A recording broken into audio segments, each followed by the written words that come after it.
Hey, welcome. What is up, one and all? It's time for the Ferret Cafe podcast, of course. Welcome. This is episode 2. We had some things to iron out from episode 1, but I think that we're good. I actually shortened the I shortened the jazz background music, and I only kept the songs that are relatively quiet. The other ones had too much swell in the hour-long copyright-free, quote-unquote, jazz music I had. And then I also found out that one of the songs actually did have some sort of copyright attached to it, which got pinged on Twitch but not on YouTube. So I just said, you know what? I'm just going to eliminate that song and actually almost every single other song. So if you hear the same song a couple times and you're annoyed by it, let me know. But the music's just supposed to be in the background to facilitate the mood. We're here, we're chilling, drinking a late night mocha latte. I don't know what you all drink at night. I personally would not drink coffee at night, but if you do drink coffee at night, maybe it's a nice mocha latte. Hot chocolate, love hot chocolate. But yes, welcome to Ferret Cafe, the live podcast experience. Presented and hosted by me, Yemmy the Ferret, and produced by you, the people. You have full control over obviously you don't have full control over topics, but you can suggest topics that you want in my Discord, and of course you can play sound alerts when necessary.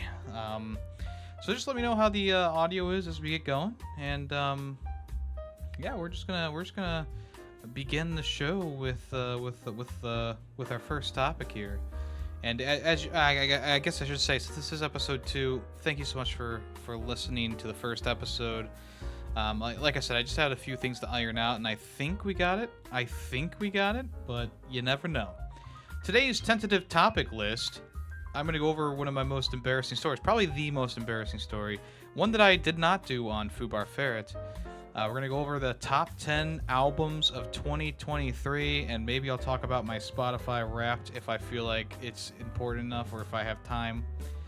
And then, of course, we're going to go over the topic that was suggested by GreedyWaffles, and he should be joining the podcast when that topic is ready to go. And he suggested that we talk about our video game history and all that stuff. And then I also have a bonus topic at the end here, which we may or may not get to, so I'm not even going to say what it is. If we get there, we get there. If we don't, we don't. That's fine. But I hope everyone's doing fantastic today. Just FYI, if you're in the chat and you're chatting, I do appreciate you. I may not interact with chat too much during podcast episodes. I don't know where my automatic messages are. It's possible that CloudBot turned itself off again for some reason.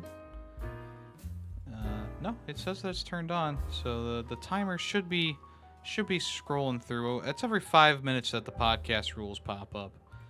But yeah, so don't take it personally if I don't respond to you or say hi. This is a podcast first and foremost. For you to enjoy, late night podcast. If you're listening to this on the replay or in the Spotify version, appreciate it. If you want it, give the video a like. Give me 5 stars on Spotify if you feel like it's justified. Maybe even review me on Apple Podcasts eventually when I get on there.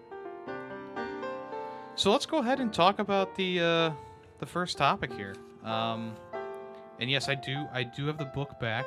Okay, I have another slew of topics here in my book, and I'm ready for episode 3 now. It's funny because I wrote down a topic for episode 1 that didn't get done, so that's been put on the back burner to at least episode 3 at this point. So maybe we'll get to it next week. But some days you're driving your car, you're taking a shower, you're about to go to sleep, and you just remember something super, maybe cringe, maybe embarrassing from your young adult life. Obviously, I was in high school when this happened. That's a really loud. I need to turn that one down, obviously.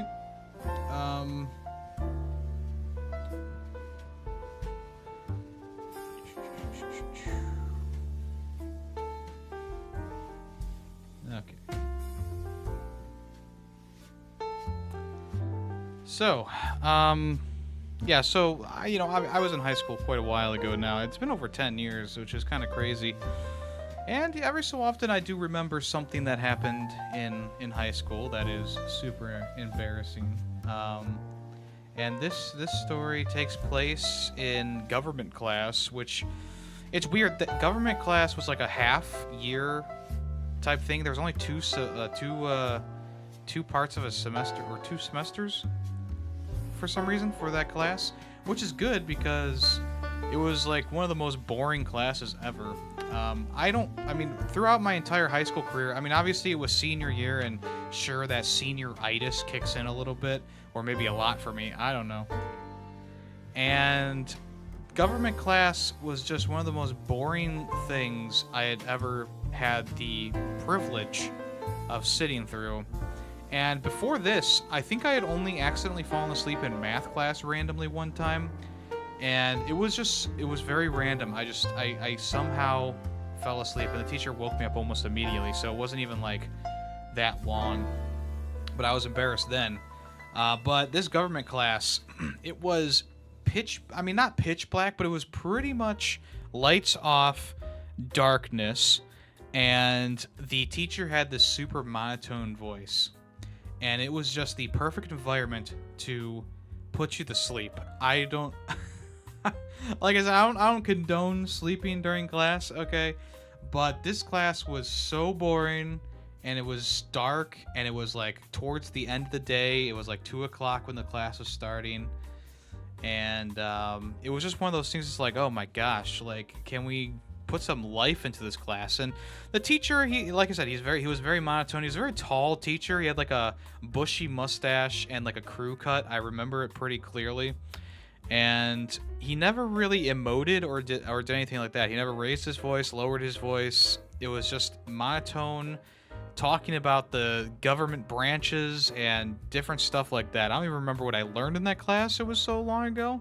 And obviously it didn't stick with me, much like most stuff that we learn in math class, like the Pythagorean theorem. But, yeah, so essentially every single day I would fall asleep and sleep until the bell rang, which obviously was not great for my report card at the end of the term, but it was one of those things that's like, it was something new to me. I never slept in study hall. I never slept at lunch.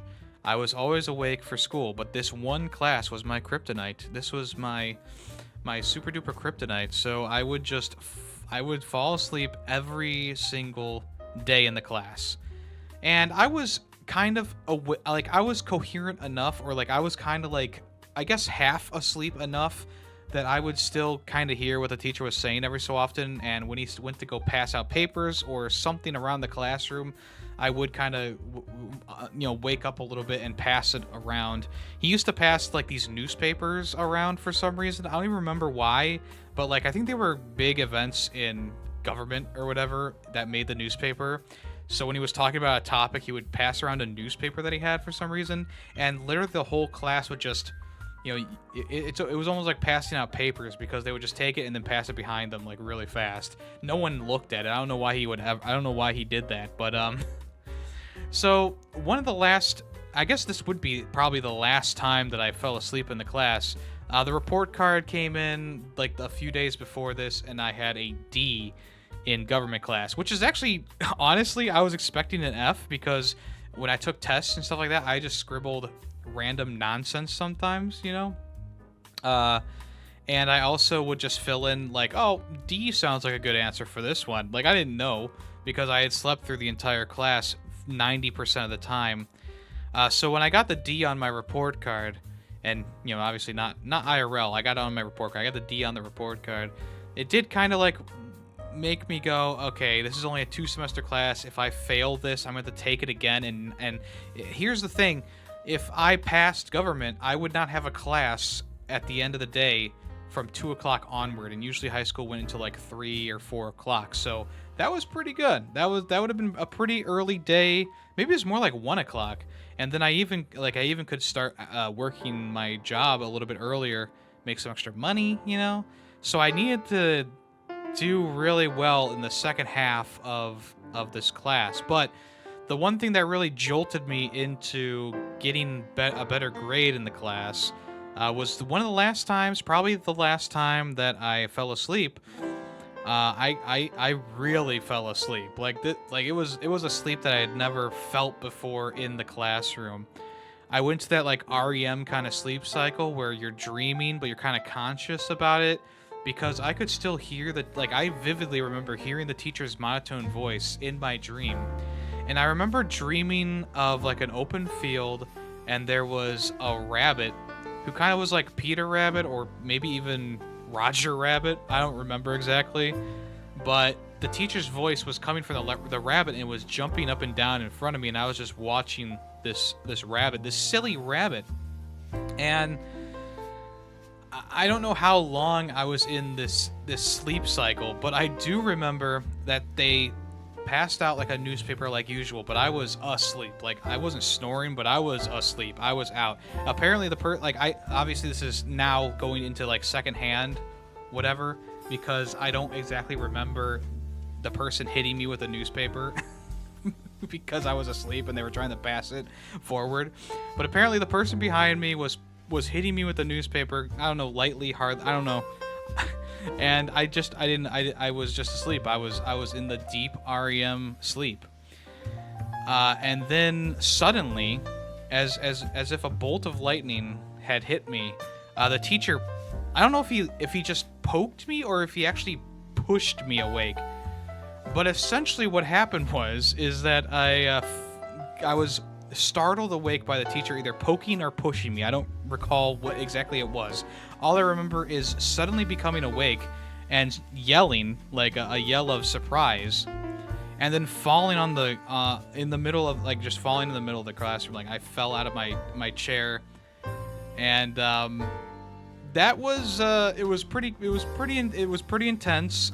Obviously, when you're in that REM sleep, it feels like it's real, and then you wake up and you're in the classroom or whatever. And I remember the teacher standing over me and handing me the newspaper. And I was just laughing. I really, I was laughing, whether it be an embarrassment or actually I found it funny. I don't know, but I was laughing.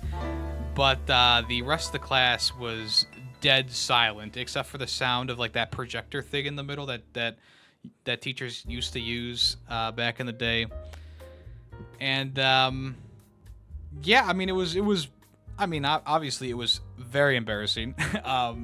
No one was laughing. No one, I don't know if it was because no one cared or because like maybe it was just such a weird fucking moment.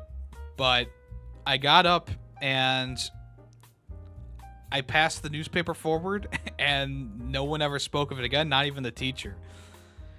And it was kind of from then on out that I was like, okay, I gotta actually, I have to actually pay attention to this class. So the moral of the story is, don't fall asleep in class, especially one that you need to get a passing grade on, or else you're gonna have to redo the class. But two, the other thing is, just pay attention. I mean, after I started paying attention, I took notes. Because I'm a very like write it down kind of learner. I know there was a time when teachers were like, "Oh, here's the PowerPoint slides. Write notes." And it's like, okay, I'm not gonna do that. And I would just take the PowerPoint slides home and read over them a couple times. I didn't retain the knowledge. I had to actually write stuff down in notebooks. So I remember having like a notebook for each class, and when that notebook got full, I was go to a new one, obviously, and that was like 150 pages of spiral notebook paper in one. And that's how I learned in school. I wrote stuff down. And I remember multiple teachers, multiple advisors, like even my parents at one point being like, why do you have to write everything down? The teacher's talking. Can't just listen to the teacher. You don't have to write everything down. You don't have to quickly write everything down. It's like, no, that's literally how I learn. That's how I retain knowledge. That's how I retain things, is writing things down. If I don't write it down, then I'm about it. I might as well be sleeping in the class. And for some reason, throughout my entire high school career, I was brought into the fucking advisor's room, and they were like, you can't just write stuff down, everything down that the teacher says. You gotta actually listen and retain the knowledge. It's like, I am listening. I'm listening and writing down. This is how I fucking learn. This is how I'm getting A's and B's on my fucking tests. You know, I'm writing shit down. I'm retaining it by writing it down. The funny thing is, I would never have to look at my notebook again. I legitimately would never have to look at my fucking notebook again, and I would ace a test or get a B on a test. Like, that's how writing was essential to my learning brain, you know?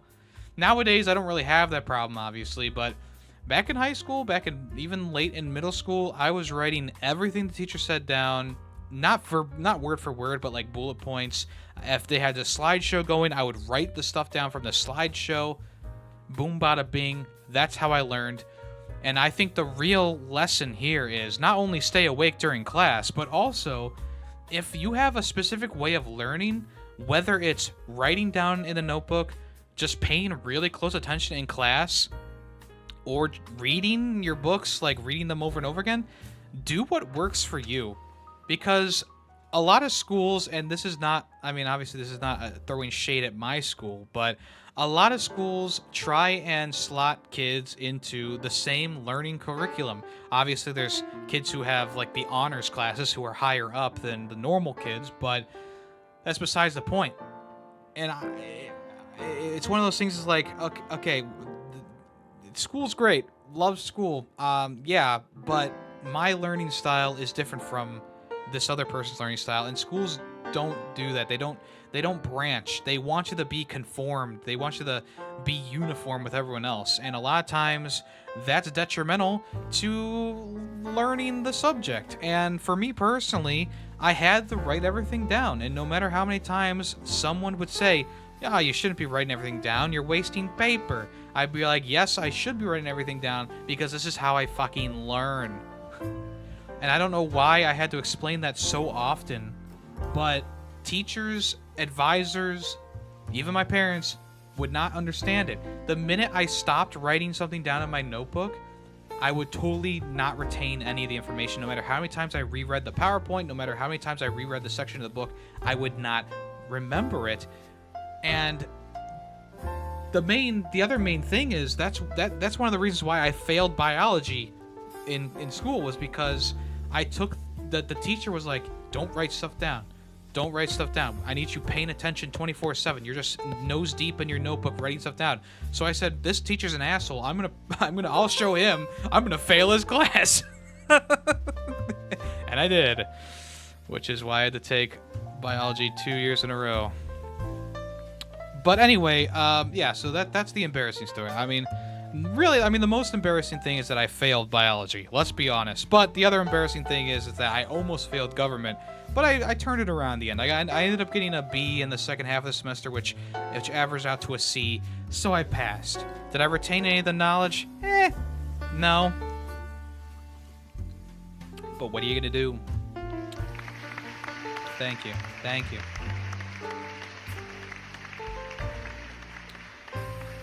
Let's talk about my top 10 albums of 2023. I love to do this every year because music's not really something I talk about a lot. It's something that I really enjoy, and I listen to plenty of music during the year. Obviously, I listen to more podcasts than music nowadays because I'm driving so much. But albums and music are obviously the things I love music. You know, I've always loved music since the day I was born, listening to Weird Al Yankovic and the Backstreet Boys. So this year, we had a lot of bangers this year. We had a lot of great albums this year. Obviously, stuff that I just discovered this year, like the Bad Omens album, I'm not going to talk about because that's from 2022, technically, even though I say discovered, but I learned about it this year. Let me just go through some albums that I think are good, but they didn't make the top 10 list. So one of them is called Petro Dragonic Apocalypse, blah, blah, blah, blah, by King Gizzard and the Lizardmen. This is a jam album, and it is a beautiful album. And this is like a stoner album as well. It's 10-minute ballads of noise, essentially.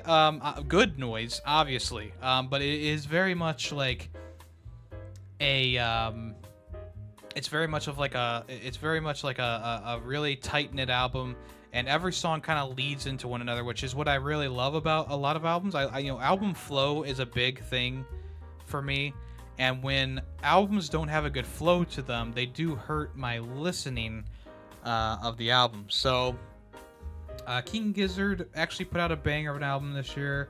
I actually discovered them this year myself. They're good, but not good enough to get the top 10. It almost made the top 10. I actually had it in the top 10 in my tentative list, but not after re-listening to some albums. Also, hey, the guys from Metalocalypse put out another album. Is it one of my favorites this year? No, but it's pretty good for a Metalocalypse album. Also, So Much for Stardust by Fall Out Boy. It's a pretty good album. I mean, you know, it's more so like it's the usual Fall Out Boy. Really, it's a little bit less poppy than I initially thought, but it's a good album. And I'm not just saying this because we saw them live and they put on a great performance. The songs are actually pretty good. We're going down, do do do do do. And yeah, So Much for Stardust, pretty good. Also, gotta mention, I gotta mention, But Here We Are by the Foo Fighters. I haven't listened to a Foo Fighters album in quite some time, and I think the last Foo Fighters album I listened to was Sonic Highways, which came out in like 2011 or something like that. I know it was right around the time that I was leaving high school and I was getting into college. I think it was like 2011, 2012 or something like that. Maybe it was a little bit later. I don't know for sure. But that's the last Foo Fighters album that I listened to for quite some time. And of course, with the death of Taylor Hawkins, I had to go back and see what the Foo Fighters were cooking. And they released an album this year, pretty much taking all that grief and all that sorrow and putting it into the songs. And it's an amazing album. It really is. It's really, really good. There's definitely a couple of songs that really hit home on there. So if you haven't listened to it, I definitely recommend listening to it, especially if you were a fan of Foo Fighters back when, back before Sonic Highways, I guess. It definitely has more of like a feel of like wasting light and that. So yeah, Here We Are is a great album by the Foo Fighters. Definitely recommend that one. Barry Tomorrow put out an album this year, and they actually have a new lead vocalist, and I was kind of concerned that the band was going to keep going the wrong direction. Their last album was pretty bad, and they got a new lead singer and who also does dirty vocals, and they released The Seventh Son. And even though it's still not my favorite thing by them, it definitely resonated a lot. I think that there's a lot of great songs on the list, on the track list. They put a lot of work into it, a lot of effort into it, and the change in vocals I think was nice. It doesn't sound bad at all. It's definitely less poppy than it was than their last album was. Another album that is pretty good but not good enough to make it on the top 10.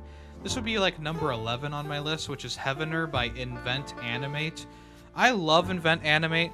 They always put out banger albums, but this latest album, I'm just gonna say it. It was too heavy. It was not intricate enough. It was not laced with that swan core you know and love, or metalcore.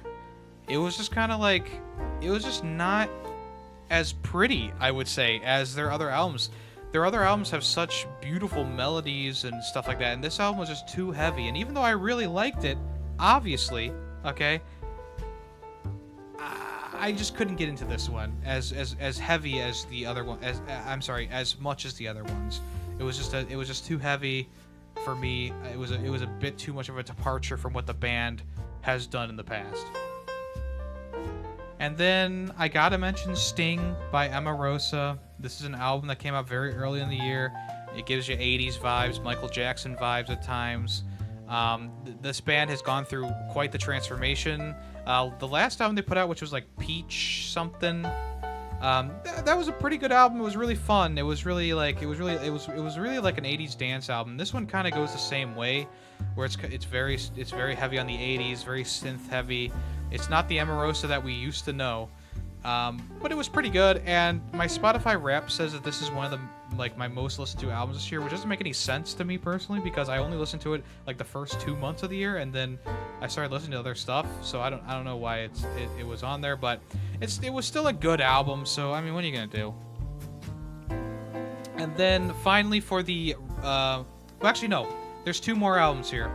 One is Cracker Island by the Gorillaz. The more I listened to the album, the less I liked it, which is kind of sad. Their last album, The Sound Machine, which did make my top 10 list the year it came out, was a lot better produced, and it had a lot more collaborations that I felt were unique. And in Cracker Island, obviously I like the Gorillaz sound. Some of my favorite Gorillaz songs are ones that don't have a feature on them, right? But these features just didn't feel like they were ingrained in the music. It didn't feel like they were like the Song Machine really felt like each song was co-written by the collaborator or collaborators, and it just really felt unique. Every single song felt unique.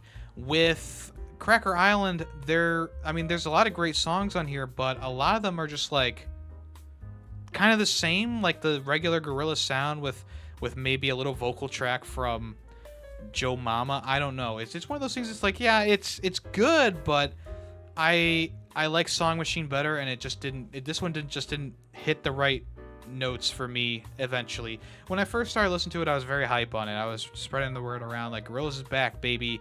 And then I realized after listening to it a couple times and re-listening to Song Machine, that it's just not as good, and that's unfortunate. But I still love the Gorillaz, so there you go. And finally, the last honorable mention is 10,000 Gex by 100 Gex, and this is more of like a meme. Obviously, the song isn't. I mean, the songs aren't well written per se, maybe not well performed per se, but you can definitely tell that there's something going on here that you wouldn't expect. Kind of like how clowncore is something that's like it's bad. It doesn't sound great all the time, but it's kind of bad. But there's something about it. There's that musical flair in there that gets you going. And 100 Gex is another band like that for me, where it's like, okay, it doesn't sound good per se, but there's something here that's catchy. And I would say not all the songs have that vibe to it, but there's a good amount that I was like, you know what? Say what you will, hang me on the cross, but it's not the worst thing in the world. I actually kind of enjoyed listening to some of the songs on there. So there you go. There's our honorable mentions. Check those guys and gals out if you so desire. Let's get into the top 10 list, the thing that you're all here for. I actually had to redo the top 10 list because I had changed it around so much since the other week when I originally wrote out my list. Let's go. So number 10. Now, okay, let me just preface this by saying my musical tastes. Obviously, popular belief is that I only love metal, and I only love metalcore, and I only love heavy stuff. And while that's mostly true, I do branch out. Just like video games, I like to branch out and listen to things that I normally wouldn't listen to, just to see, just get a little taste. There was that song that sounded like the Coconut Mall track. I forget what the name of the song is now. I probably have it in my songs still, or my recently played. No, I don't. I don't want to look for it. But essentially, I gave that song a listen to, and I was like, oh, this is really good. So I gave the whole album a listen to, and the rest of the album is pretty much just pop. And I was like, okay, it's not for me. I like the one song, but the rest isn't good.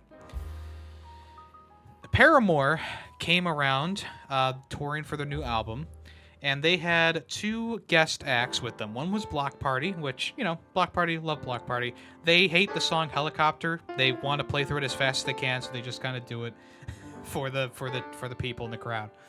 But there was an opening act that I had never heard of until Paramore came around, and that was Genesis Owusu. He's an Australian. He's a R&B kind of artist, hip-hop-ish kind of artist, and he put on a great performance. And his last album, which I actually listened to a lot this year before the new album came out, was called Smiling with No Teeth, and actually bought a shirt from him with the album cover on it and stuff like that. It was a very fun album. and I was very interested in what he was going to do next in 2023, because that album came out in 2021, and he said that he was releasing a new album soon when we saw him live.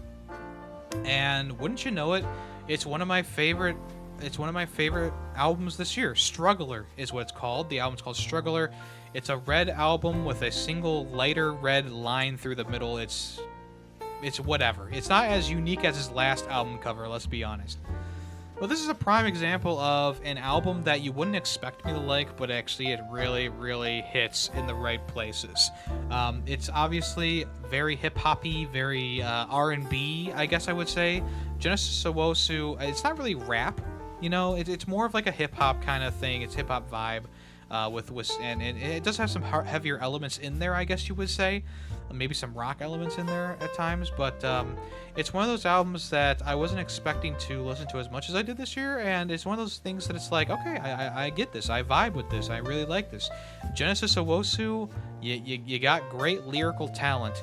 One of my favorite songs on here is called The Old Man, and it starts off with an amazing lyric that is, there's an old man in the sky looking down on me, judging me, and it's like, yes, that's hitting home. You're speaking to me, Genesis, man. Genesis Owusu. Other good songs on the album, Leaving the Light, which is the opening song. Very fun song, very fast-paced. Second song on the album, also really good, The Roach. Pretty good album. Tied Up, love that song. Boom Bada Bing. Stay Blessed is another really good one on here.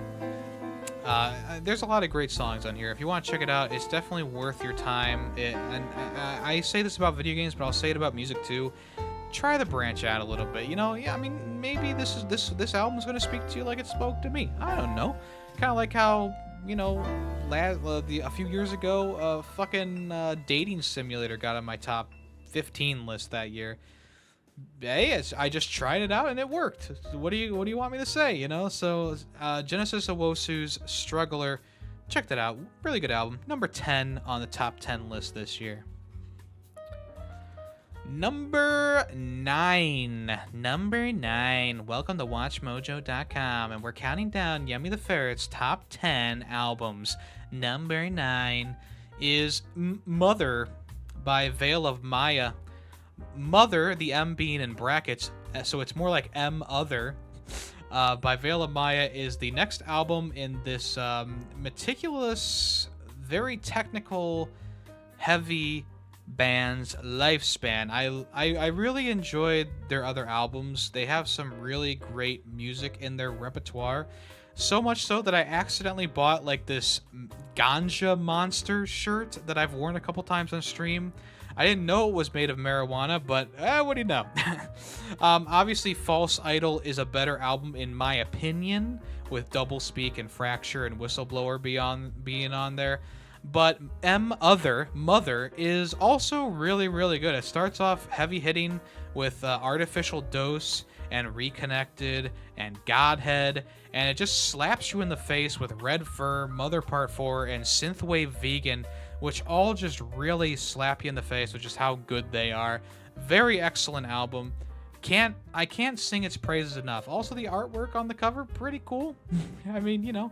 But Veil of Maya constantly puts out great music. It's unfortunate that this album doesn't reach the same heights as Double Speak. But it's still pretty good. I mean, obviously there's a lot of synth effects in here, so you got to be like, you know, if you like the synthy stuff, this is obviously going to be more your speed than Double Speak. But I would just like to say, it's a pretty good album. Number 9 on the list this year. Check out Veil of Maya if you're into metalcore and technical kind of metal. Next up, a bit of a sad album per se. A bit of an album that I would say is it's unfortunate that it's so good, because most recently we lost the bassist for Dance Gavin Dance, and he had a side band called Wolf and Bear. They put out one album a couple years ago now. It's actually more than a couple years ago. And they were kind of silent, and then all of a sudden they released an album called Bloodletter, which is really, really good. It's not like I think the one thing that holds this band back is the dirty vocals. I don't think they're amazing. I think they're good, but they're not amazing. But this album, like I said, it's a bit sad because this is the last project that he worked on, and it's just so good. It's like it's such a great album, and it's so sad that we might not ever get more from this band. We're also not going to get any more awesome bass lines from Tim. It's just one of those things that it's just kind of sad. It's one of those sad things. It's like, I love this album so much, but listening to it and knowing that we're probably never going to get an album like this from Wolf and Bear again is just really sad. I don't know if the band's going to continue or if they're just going to call it quits. It's hard to say, but you can definitely tell that love and passion was poured into this one. It was a great collaborative effort by the band members, kind of like how Jackpot Juicer was like a really outstanding collaboration between Dance Gavin Dance, all the members of Dance Gavin Dance. This one kind of comes together in the same way, where it's like you really can feel everyone's vibe in the album and in the music and the songwriting. So yeah, definitely check out Bloodletter by Wolf and Bear. It's a very good album. Here's my top picks for songs. We have Indigo, Fool's Gold, Poofy, Quick Sip 84, Painted Lady, and Dream Snatcher. All really, I mean, there's a lot of good songs on here, but those are my favorites from the album, of course. So definitely check that out if you haven't yet. It's a bit of a sad album to listen to, but it's also really good. So there you go. All right, up next is one of my most listened to bands this year. Kind of surprising the album is this low, but that just tells you how many banger albums we got this year. Okay, Queens of the Stone Age has been on my radar since freaking Guitar Hero like 1, when the song No One Knows was on there. They've been on my radar, and I love that first album that they made. Obviously, Dave Grohl started the band, and he left it after like the second album or so. But Songs for the Deaf is still one of my favorite albums of all time. And Queens of the Stone Age are pretty consistent at putting out good albums. Not always great, but good albums. And unlike the last album, I think In Times New Roman by the Queens of Stone Age is really good, especially compared to their last album. This one really has that vibe of Lullabies the Paralyzed and Songs for the Deaf kind of combined. Maybe a little bit of the that one album with the light bulbs, Era Vulgaris or whatever you call it. A little bit of that too, but it's mostly a combination of that Lullabies and Songs for the Deaf. It's an album that it's definitely not the same complete vibe, obviously, because the members of the band are older, but a lot of these songs are just really, really good. They really remind me of the older songs, and maybe that's nostalgia talking. I don't know. But I did listen to this album, and I actually re-listened to a lot of Queens of the Stone Age, almost as much as Blink-182 at the end of the year. I listened to a lot of Queens of the Stone Age about halfway through the year when this album came out. I was re-listening to a lot of their songs and albums and stuff like that when I was mowing the lawn and stuff. And In Times New Roman was really, really good. And I mean, there's a couple songs on here that I will pick out, and you can go listen to if you want an idea of the vibe. But we got Paper Machete, Negative Space, which is very similar to Little Sister, Made to Parade, What the Peephole Says, Emotional Sickness, and Straight Jacket Fitting are my favorite songs in the album. Even though all these songs are pretty good in general, those are my favorite ones. Definitely worth your time to check this out, especially if you like more of like a rockish type vibe. If you remember Them Crooked Vultures, it's got kind of like that kind of vibe to it. Maybe that's a better way to describe it, because it is very Them Crooked Vultures-ish. Of course, Them Crooked Vultures is like one half of Queens of the Stone Age, but you know, what are you gonna say? But yeah, Queens of Stone Age put out a banger this year. It was a really good album. I really enjoyed it myself. Check it out if you want. Next up, number 6. And this actually started off as my favorite album this year, but it did drop in the charts a little bit just through other things coming out as the year went on, and that is Gideon and their album More Power, More Pain. I'm trying to find it on my list here so I can talk about some of the songs, but it's taking me a minute to find it. Here it is. So Gideon put out this album. It was actually, I feel like it was like in like April or May. I remember like listening to it a lot, and I mean a lot. I listened to this album so much that I got bored of it by the end of the day. But More Power, More Pain follows the story of a country artist named Hank Williams Jr. At least I think he's country. The information that I got about him was from Reddit, so don't, take this with a grain of salt. But he did this interview that kind of inspired this album. It's one of those tales where it's like, okay, you're living in your father's shadow and you're doing things because that's how your father did it. Kind of reminds me of that video game, The Artful Escape, where the main character of that is like the nephew of a famous folk singer, and everyone expects him to be a folk singer. So it's kind of the same thing there, where it's like, oh, your dad was a major country star, you got to be country and you got to live in his shadow.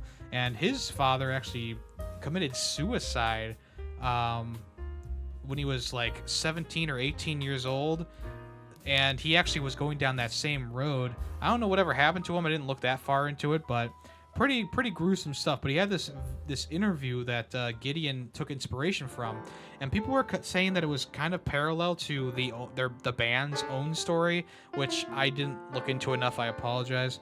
But this album is very heavy. It's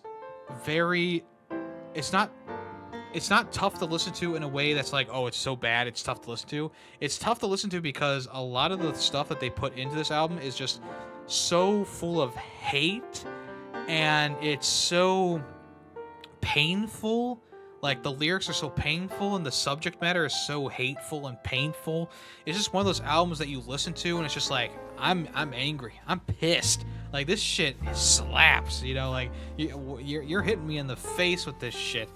And essentially it just kind of follows this storyline of this guy's interview, and he talks about all different kind of things that happened in his life, and the band Gideon kind of plays off of what he says. And obviously there's a lot of great songs on this album, but there's also some songs that are they feel like filler to me. It's got 14 tracks on it, but there's a couple songs that I would say we could have cut that one. There's some stuff in the middle that I wasn't super crazy about, but technically the first song on the album is called Locked Out of Heaven. Hard hitting as all fuck. There's another song called Too Much Is Never Enough. Crazy good.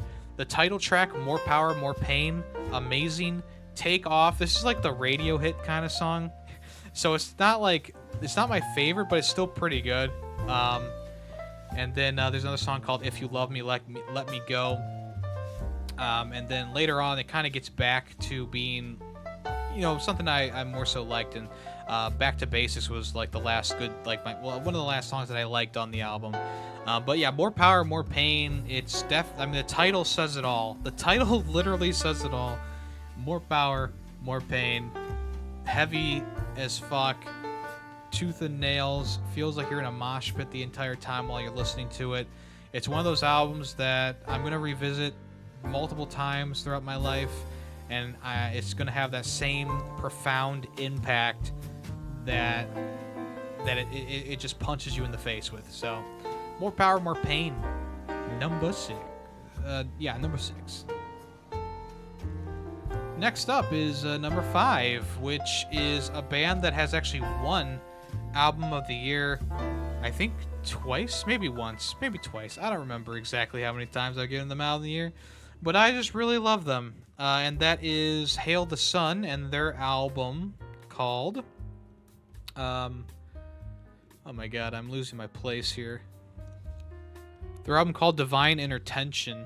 When I originally listened to the album, I was like, it's too heavy, it's not as intricately designed, blah, blah, blah, blah, blah.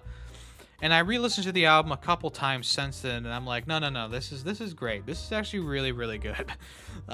It is a little heavier at times, but I mean that's kind of how Hail the Sun works. They have the more intricate stuff and the amazing vocals and blah blah blah blah blah. The amazing thank you Xbox for doing that.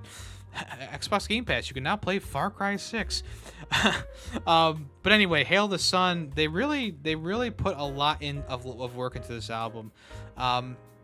The vocals are off the charts here, and I've always loved Hail the Sun's vocals, but this one definitely boosted up to like an 11. And the songwriting is also really, really solid. It's another really solidly written album, both lyrically and musically. There's no filler songs on this album at all. The only reason that it's at number 5 is because I felt like there was four other albums that just I liked more. And in any other year, this probably would have won album of the year. But as of right now, it's just a really, really good album. Another really good album in the Hail the Sun discography. It's got some heavy parts to it, but it's still got that Hail the Sun intricacies that I love. I mean, Hail the Sun has been my second favorite band for quite some time, right next to Dance Gavin Dance, and there's good reason for that, because it's just in general just a really, really great album, and they always make banger albums. I mean, I could go through this list and just name off every single song, but I'm gonna name the ones that I really, really love. So we have Tunnel Vision, Alibi, Mind Reader, 60-minute session blocks, The Story Writes Itself, I Saw You Hanging, Tithe, Little Song, and Under the Floor are my favorites, of course. So yeah, Hail the Sun, definitely check out this album. I love this album. If you're not into heavier music, this is not it's not heavy in the sense of like Gideon, as I was just talking about. It's just a bit more hard hitting than most of their albums. A lot of their music is very it's very Swancore-esque, where it's got like a bunch of melodic guitar parts acting against each other. It's got the amazing intricate drum parts that are actually done by the lead singer himself, which is also pretty impressive that he can sing and play drums at the same time. We saw him live, so I know he does it live. So it's not just like a studio thing where it's like, oh, I do the drum and I do the singing. He actually does them both at the same time, and some of the drum parts are really, really crazy. If you are a fan of percussion instruments, specifically the drum set, Hail the Sun should be a band that you are listening to 24/7, because they do a lot of cool shit with their rhythms. So there you go, another endorsement from me for the drum community. Next up, number 4, Take Me Back to Eden by Sleep Token. I really didn't start listening to this album until the same time that I was like listening to Bad Omens, funny enough. And Take Me Back to Eden, I think one of the reasons why I kind of stayed away from it for a little while is just because the songs are so long. You listen to one song and you go through like 3 different emotions throughout the entire journey. And that's one of the reasons why I love this album so much, is that every single song, it's almost like there's like multiple songs mashed into each other. You do one section that's heavy, and then you do this like lighter section where it's more it's more like piano oriented, and it's very sweetly and lovingly done. And then you go into another section that's like completely different from the first 2 sections. They have a lot of songs that do that, and I understand why this band is so popular and so well received. It's because their songs don't just have one note through the whole thing. Their chorus, maybe it happens once or twice during a song, that's it. They go into something completely different midway through. A good representation of that would be the first song on the album, which is Chokehold, which starts off one way, goes into something different, and then goes into something completely different. Also, I'm pretty sure Are You Really Okay is another one that's kind of like that, where it starts off one way and just kind of builds to something else. And especially Take Me Back to Eden towards the end of the album is another one that's like really just so many differences throughout the entire album. So Take Me Back to Eden. Sleep Token is a very interesting band. The vocals are very different from anything else that I've really heard. The singer's got a really unique vocal tone, which is very interesting.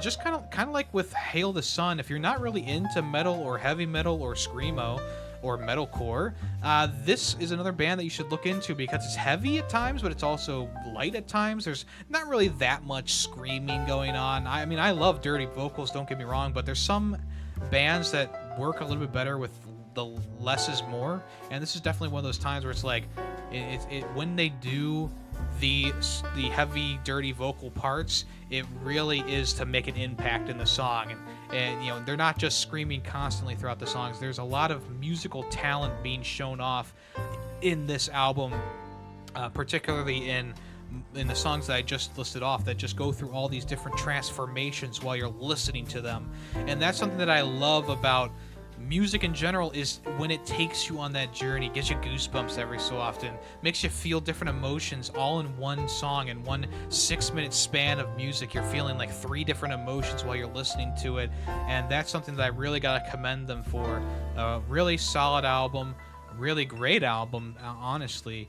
Definitely one that I would highly recommend to anyone out there, whether you're a metal fan or not. It's a great album. Check that out. My favorite songs on here: Chokehold, The Summoning, Granite, Aqua Regaria, Are You Really Okay, Ascensionism, Do You Want to... Wait, Do You... Oh my god, I forgot the acronym. It's DYWTYLM. Do You Want to... You Love Me. Wait, it's something like that. And it doesn't matter. And then, of course, Take Me Back to Eden is like the magnum opus of the album. I thought that was like the best song on the album. But they're all really good. They're all really good songs. So there you go. Number 3. Another band that we saw live this year was Paramore, of course. It was pretty early on this year, and they were touring for their new album that came out the same year. This year, 2023. Paramore putting out a new album, This Is Why. This Is Why I Don't Leave the House. It's a great album. Paramore, back at it again. I mean, they took a pretty long hiatus from their last album, which came out in like 2013 or something like that. And Paramore is one of those bands that really never has the same vibe on their albums. Riot is very like punky, you know, but it's also got a lot of like different styles in there. I told Callus, friend of the channel, to listen to Riot all the way through and let me know what he thought, because I think he said something like, I don't really like punk music or whatever, and I'm like, well, it's not really a punk album. Like, there's some punk songs on there and there's some radio friendly songs on there, but there's a lot of different styles going on, and that's kind of what Riot is. And then Brand New Eyes is like, that is like the punk rock song. I mean, the album, it's a very angry album. And then the self-titled album, it's much more of like a fun album, kind of. It still has some hard-hitting moments, but it's kind of more, it's more poppy, I guess you could say. And then of course here we are with This Is Why, which is definitely more rocky. It's definitely more rock. It's not punk anymore. It's rock. You know, you're not gonna be hearing anything like fucking Misery Business or something like that, you know. But it's still a very, very good album. For people who are Paramore fans, you're gonna hear the old Paramore in this, and people who are new Paramore fans, you got a lot of catching up to do, because Paramore is one of those bands that just has a lot of great albums, and this is just another one on the list that's like really, really good.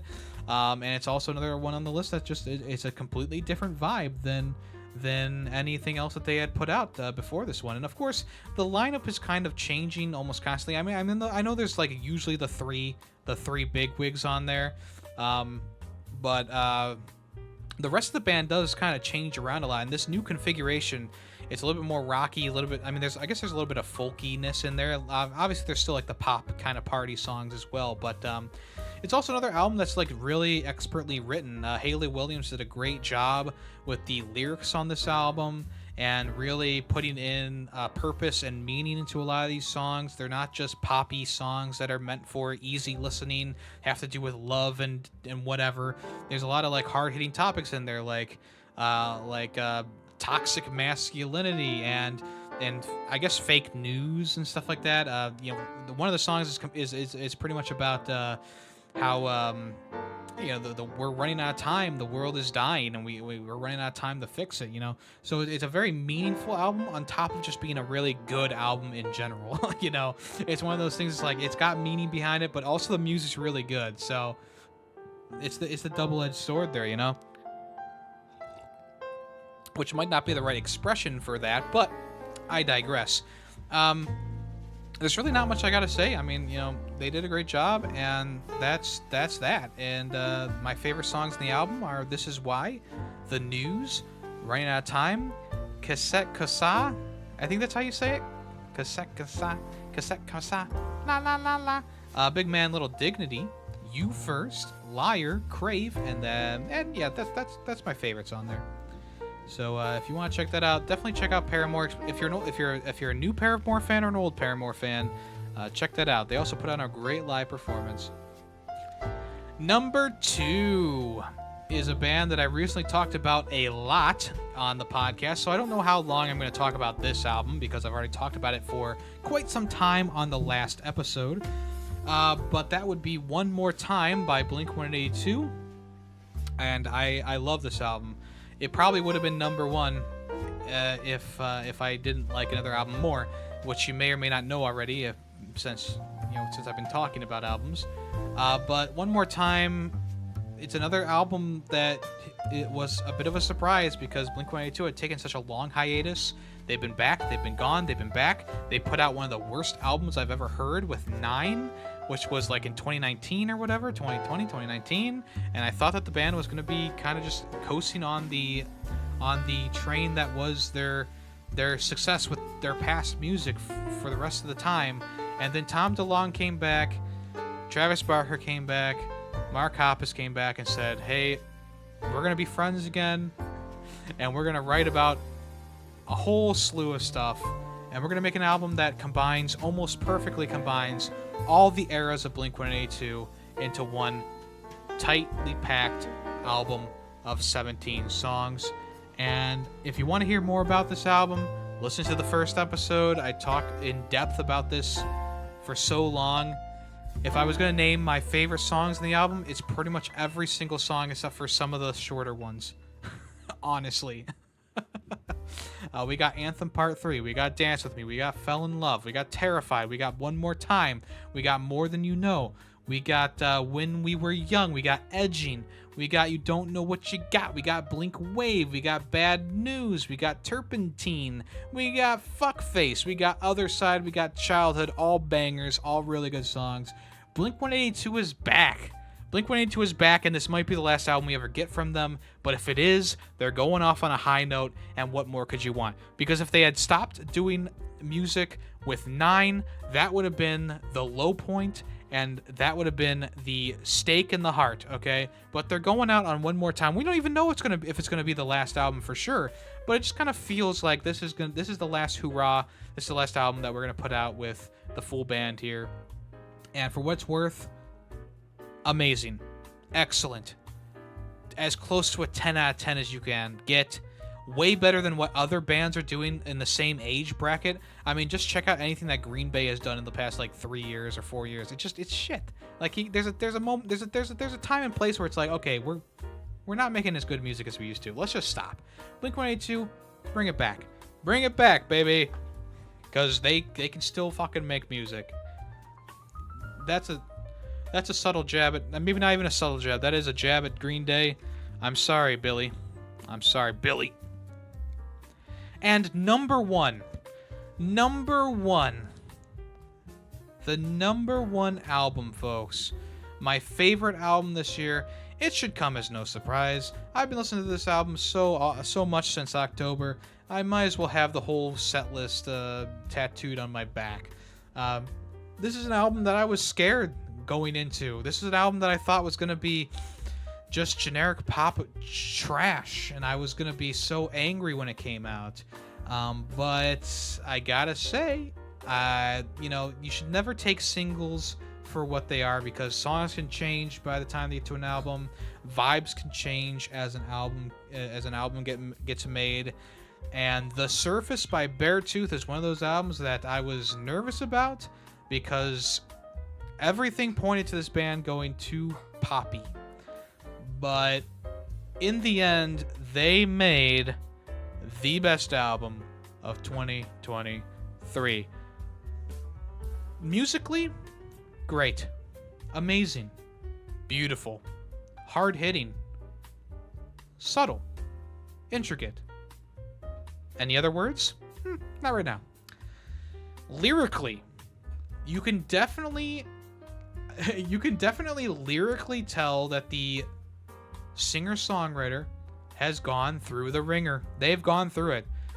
With their first album is very heavy. Disgusting is the album name. And it's all about heavy drinking and being angry and not liking who you are. And that's kind of been a theme throughout all their albums. Fast forward to 2023, and these songs have pretty much flipped the script. Instead of being about being angry and being alone and being lost and being drunk and lost in vices that you can't control anymore.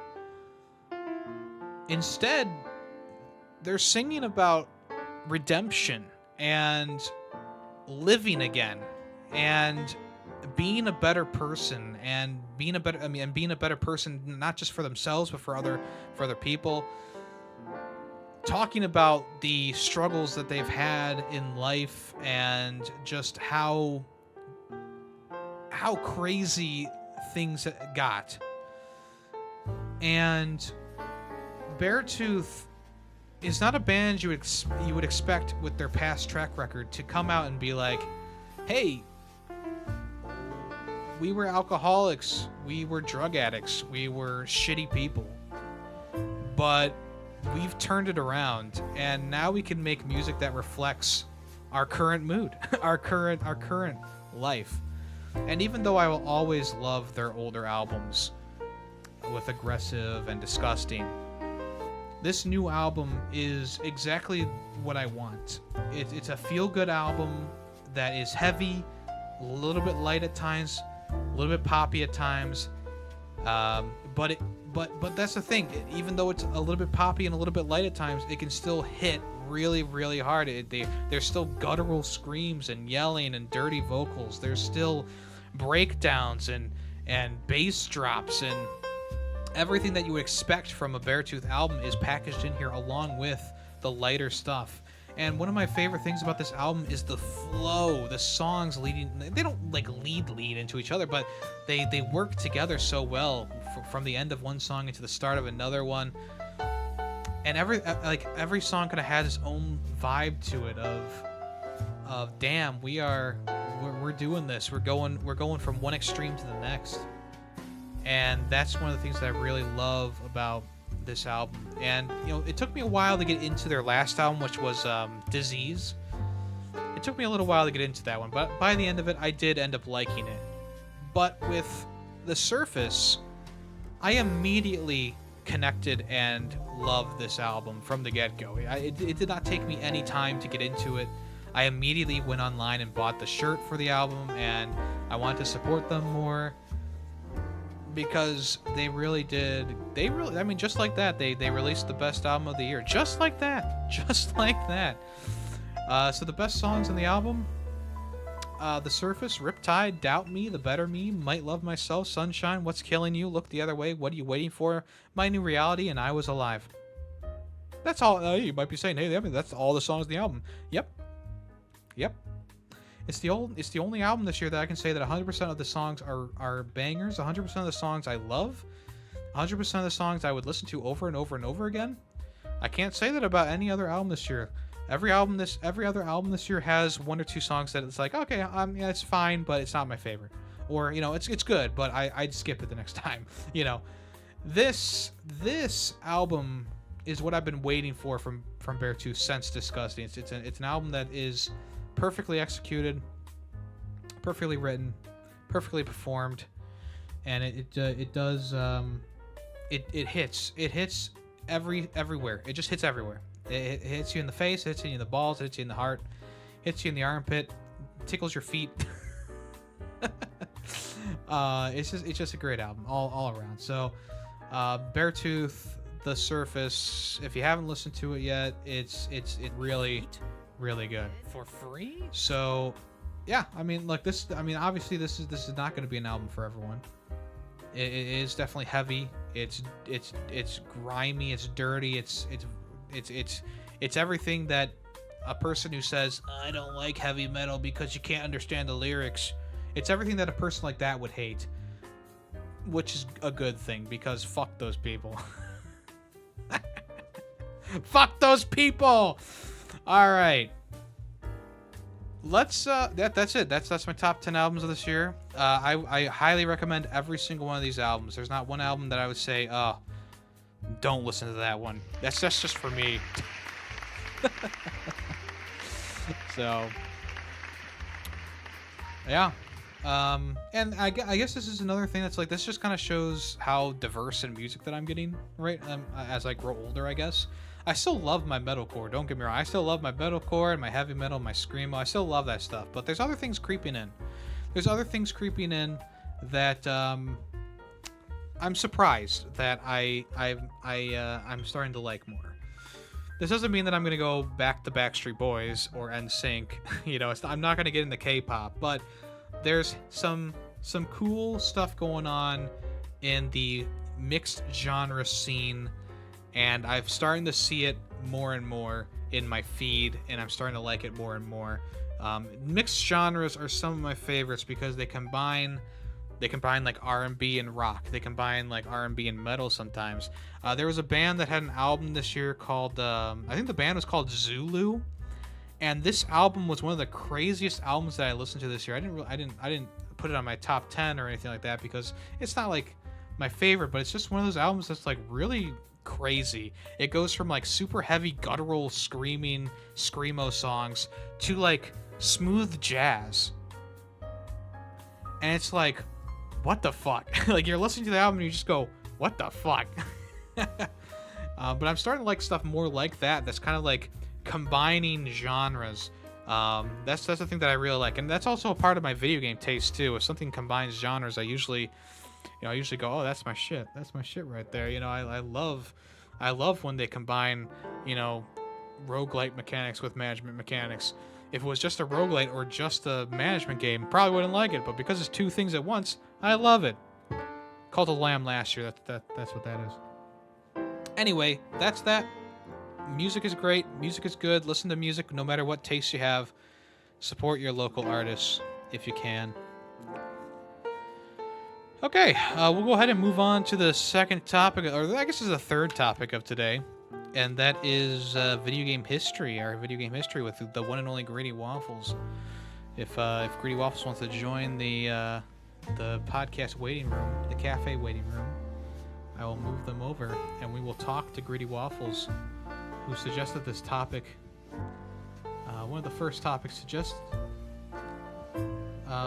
Let me just read the topic here, just so you can kind of get the gist of it. Obviously, GreedyWaffles and I have known each other for quite some time, but yeah, what got us into gaming essentially? Talk about those days, those late nights, playing PS2 and GameCube and Wii and stuff like that. So if GreedyWaffles wants to join the cafe waiting room, I will bring them over. I suppose while we wait, I don't know if I want to get into this other topic, the bonus topic right now. If he's gonna join it real quick, let me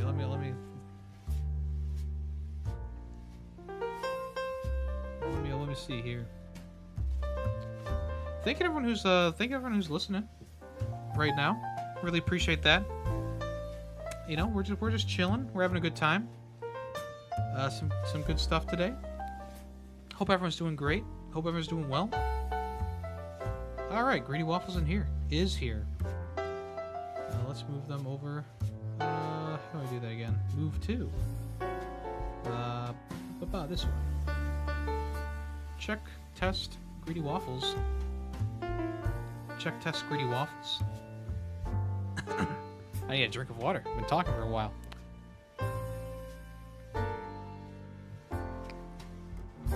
I gotta take a drink of. I gotta take a sip of. Gotta take a sip of coffee. Hey, what's up, Greedy? How you doing? GreedyWaffles. I'm not hearing you through Discord. Don't know why. Let me do this. Can you hear me now? Can you hear me through Discord now? Check 1 2. Can you hear me through Talk Discord? again? Hello. Check 1 2. Can you hear me through Discord? Yeah, I'm not hearing you through Discord. I'm just hearing you through the stream. Well, that's unfortunate. Yeah, I don't know why I'm not hitting you or hearing you through Discord. Let's see here. User volume all the way up.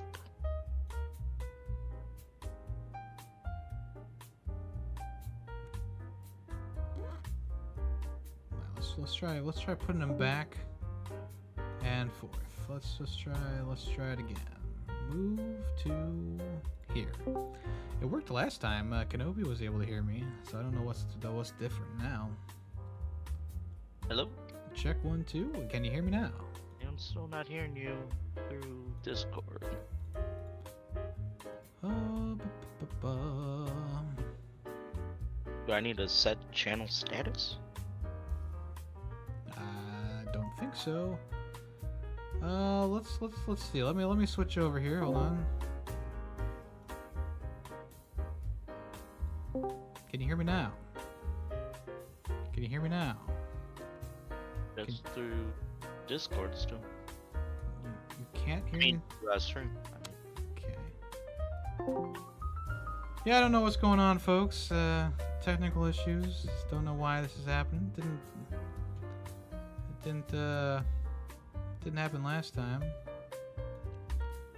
I can hear Greedy. Oops, I moved into the wrong place.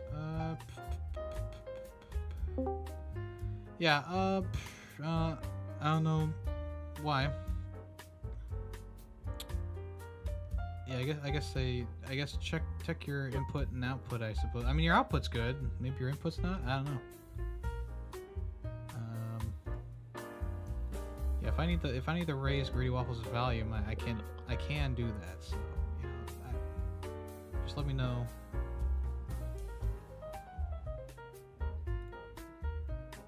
Yeah, I'm not sure what else I can do to. Hello? Can you hear me? Yeah, I can hear you. Can you hear me? Yes. Yes. Try speaking. Hello, I'm speaking. I've been speaking. Yeah, I'm not hearing you through Discord. Alright, I'm gonna turn off Through and Discord. turn back on. Check 1 2. Check 1 2. Check 1 2. And both my input and output are on my headphones now. Well, folks, it doesn't seem like it's gonna work today. I don't know why.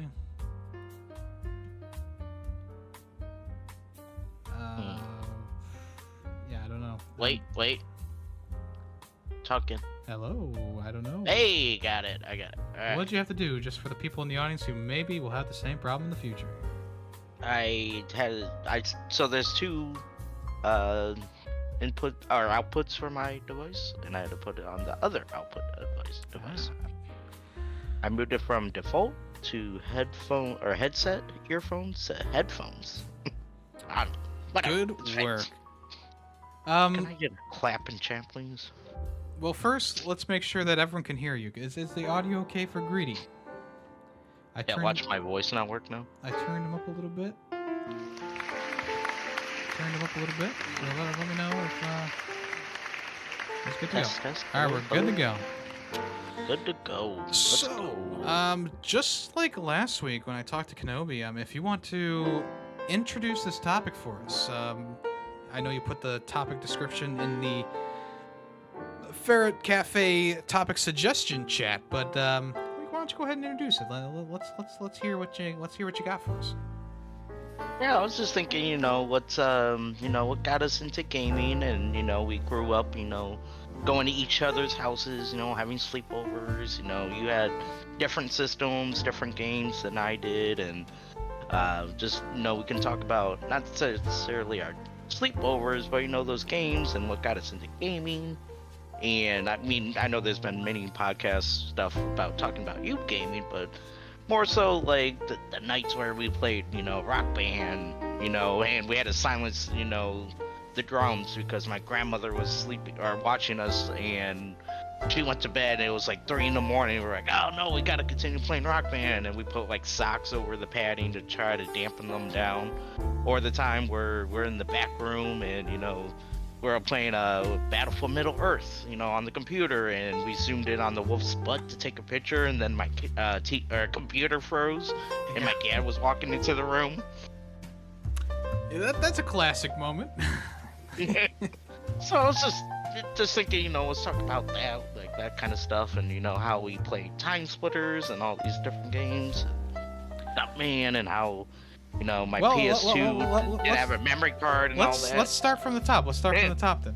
Well, I mean, obviously, I think everyone kind of knows my history in gaming. I have a whole video about it on the channel. I started with Metal Slug in a bowling alley, and it kind of just grew from there. I got an N64 the next year, and Mario 64, and Diddy Kong Racing, and Banjo-Kazooie, DK64. But I don't think anyone's ever heard how you got into gaming. What got you into gaming? How did you start your gaming career? Well, I mean, I feel like pretty much through you, you coming over, sleeping over and all that. I think it started off with playing Time Splitters.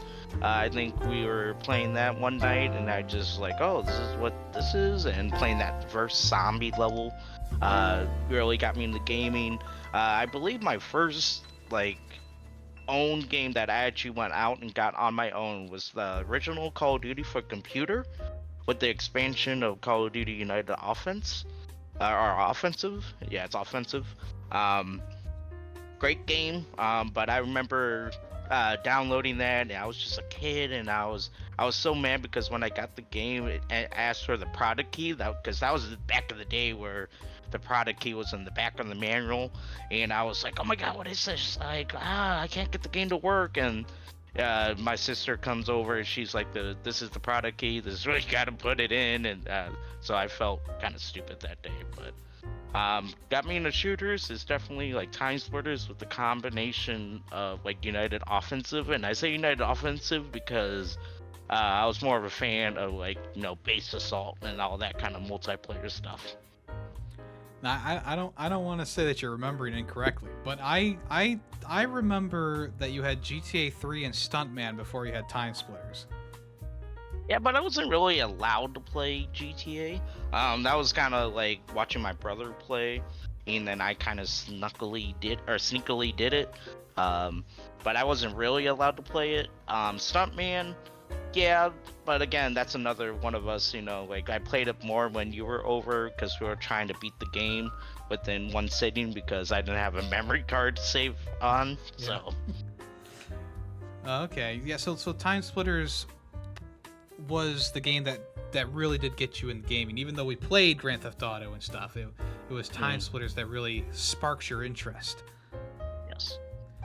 And I remember you not having that memory card, and obviously Stuntman, good times. Obviously it's aged a little bit poorly since I played it a couple years ago now, but that was, I mean, obviously Stuntman was a fantastic time, but I specifically remember your copy of GTA 3 being completely broken.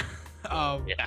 I remember map wouldn't load in or anything. Yeah, I remember driving around and all of a sudden the street would just disappear and the game would crash a couple seconds later. And I remember us trying to rush and get back to an area that was loaded in, or get back to the safe house to reload the map. Save. And it just wouldn't work. It would freeze almost constantly. And eventually we gave up, and I don't think we really played the game much after you got Time Splitters. But yeah, that's one of my favorite gaming memories, is trying to beat Stuntman in one sitting. And we tried to get so far, and I think one time we got to like the spy missions with the car that gets thrown into the the Alpine Valley ski lift or whatever it is, and I think that's about as far as we got back in the day. Maybe to the Indiana Jones levels, but I remember us trying to keep the PlayStation on all night to continue our playthrough, and we woke up and Yeah, we woke up, just continued left off where we were at. yeah. Those are good But times. the PlayStation just ended up turning off or something like that. Yeah, I'm pretty sure like when it turned itself off or you had a power outage or something like that. Yeah, something along the lines. But yeah, And I also remember like doing and we did play a lot of the single player too, and we'll always play until like the next death. And like I was normally like the bad one at the game, so like you'll be like, okay, you have until your next death, and then like 2 seconds later I'll die, and then we'll just argue like, no, that doesn't count. I barely got to do anything. I mean, let's be honest. I mean, the first two United Offensive and the first Call of Duty game, kind of hardcore games for kids in terms of like difficulty. I just installed them this week, or I was going through the United Offensive campaign this week, and it took a rough start for the first few levels because I forgot, like, you can't just. It's not the normal health regen like it is, now with old Call of Duties. Like, you have to like find up med packs, and if you're like low in health, you're like, oh shoot, I gotta go through this whole area without any health. Yeah. Well, yeah. And the enemy spam, it was also unreal too. Yeah, lots of enemy spam. Yeah, I remember we were trying to do like harder difficulties and like not being able to get past the first level. I know this just from playing through the first game in for the classic version on the PS3. But when you do the veteran mode on Call of Duty 1, there's no health packs in the levels. You have to go through it with one health bar, and that was very aggravating to say the least. Because the game, it likes to do that. I call it Dark Souls enemy positioning nowadays, but back in the day, I don't even know what I would call it. Maybe just bullshit, I guess.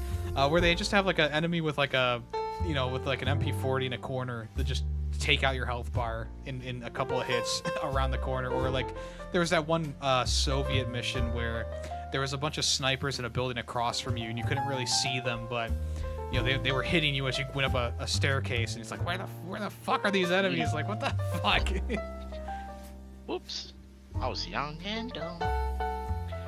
Well, another core memory I have for you, I remember when you first got not Grand Theft, Guitar Hero 3. You first got Guitar Hero 3. Made my mom go get a guitar. Yeah, and you had your mom go get the game and the guitar, and when she came back, she said you cannot play "Suck My Kiss" by Red Hot Chili Peppers.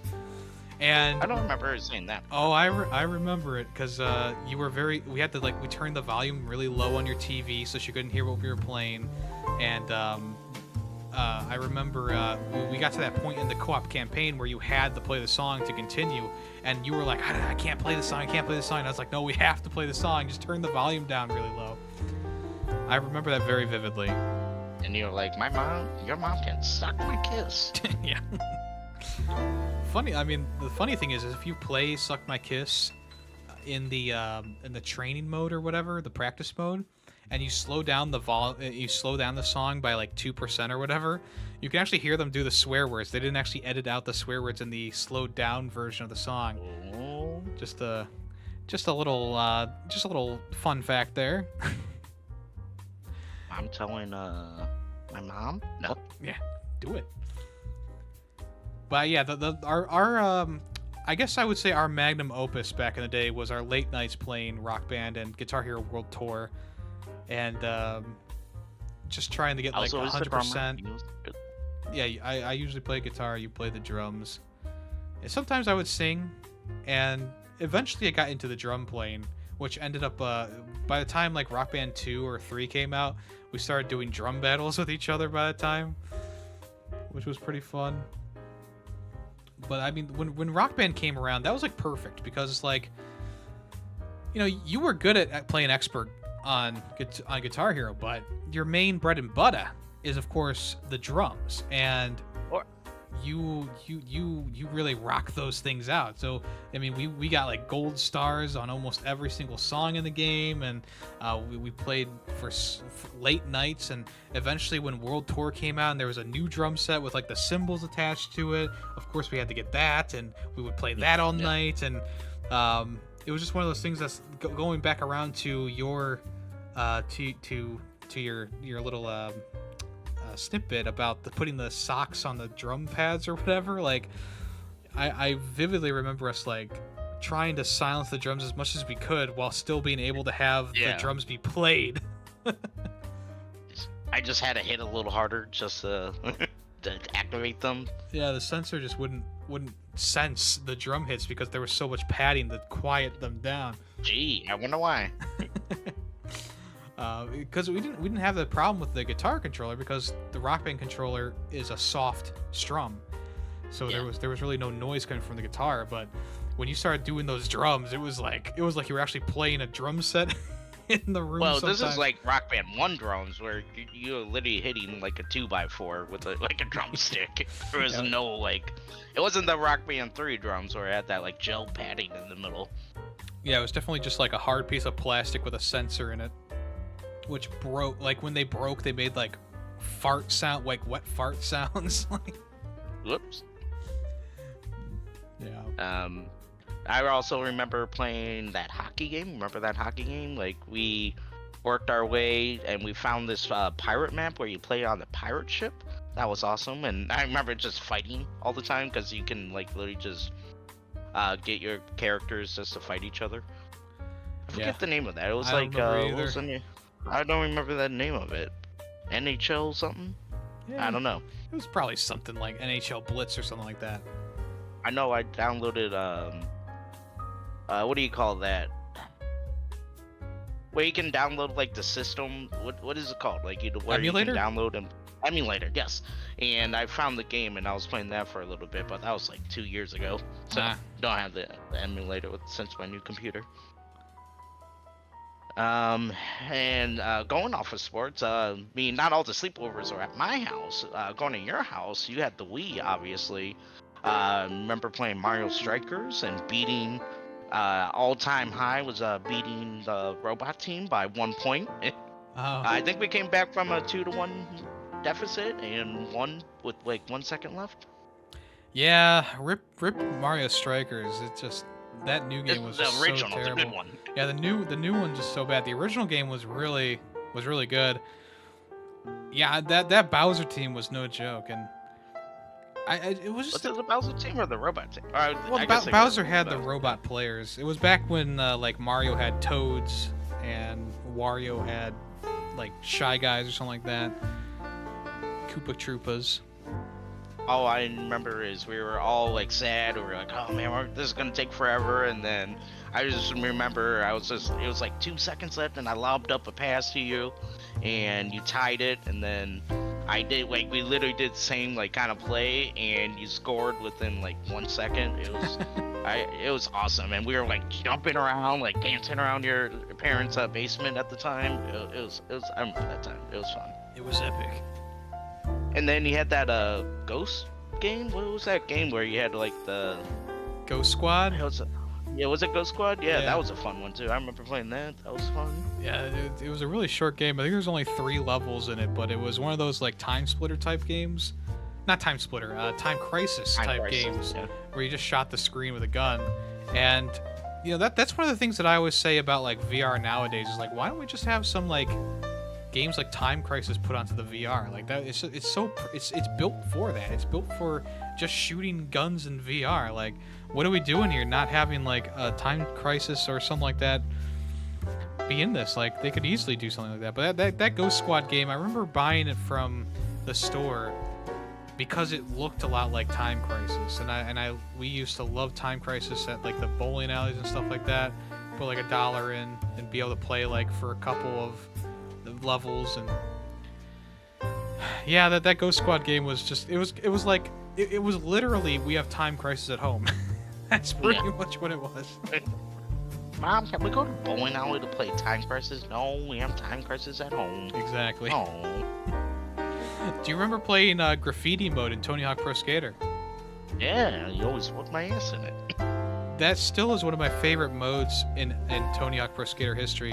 The story behind me getting Tony Hawk Pro Skater on the N64, I remember it was like Thanksgiving or something like that, and my cousin was playing it on a PS1, and I was like so enthralled with it.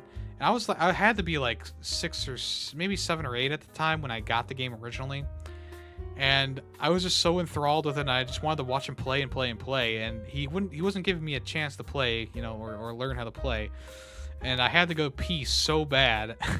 And I ran, like, I waited till like the last second, and I ran into my aunt's bathroom, and I just pissed everywhere. It was like it was a disaster. Because I was trying to watch him play Tony Hawk's Pro Skater, and I walked out of that bathroom, and I sat down and started playing the game. And my parent and I think my mom and my aunt went into the bathroom and was like, "Oh my God, what happened?" And I was just playing the game. I was like, nothing to see here. I was over here playing the game this whole time. Like, what's your manners? Where's your manners? And one other thing that I remember is we played like Madden 04, the one with Michael Vick on the cover, and there was one time where we used darts to choose what team we were, or maybe we did that a lot. I don't remember exactly, but I remember we tried to throw like those little suction cup darts at one of your posters and choose our teams. That was a pretty fun way to do it. When we played NFL Street, I don't think we played that much, but we played it occasionally. Yeah, I don't remember playing it too much. I know I had it on the GameCube eventually, and you had it on the PS2. You remember playing Battlefield 1942 or 2142 with the robots? Was it the robots? Yeah, 2142 had the robots. That was a little bit later. That was a good game. Was that on my computer or yours? Both. Yeah, both. Yeah. I think I got it originally because some friends at my school were playing it, and I was like, "Oh, you got to get this. It's pretty cool." I mean, honestly, Battlefield 2142 was like nothing we had ever seen before. Like robots, futuristic weapons, mechs. There was like that one mode where you attacked like the flying ship with ground forces. It was really cool. They really dropped the ball with the newest one. You need a remaster on that one. Yeah, remaster or just like a general sequel, I guess. It's EA, weird. So we won't. Yeah, it's EA. We haven't even gotten. Yeah, doesn't matter. I was gonna say something, but I don't think it's true. Anyway, going back to Call of Duty, we had a little service called Xfire back in the day where we chatted on that a lot. And we met a lot of people. Xfire was our Discord. Yeah. Xfire was literally like the Discord for us back in the day. Because there were like chat rooms, and there were people you could talk to people who you met in like Call of Duty and stuff like that, add them as friends. And who knows how many like old men we talked to, but they're probably dead now.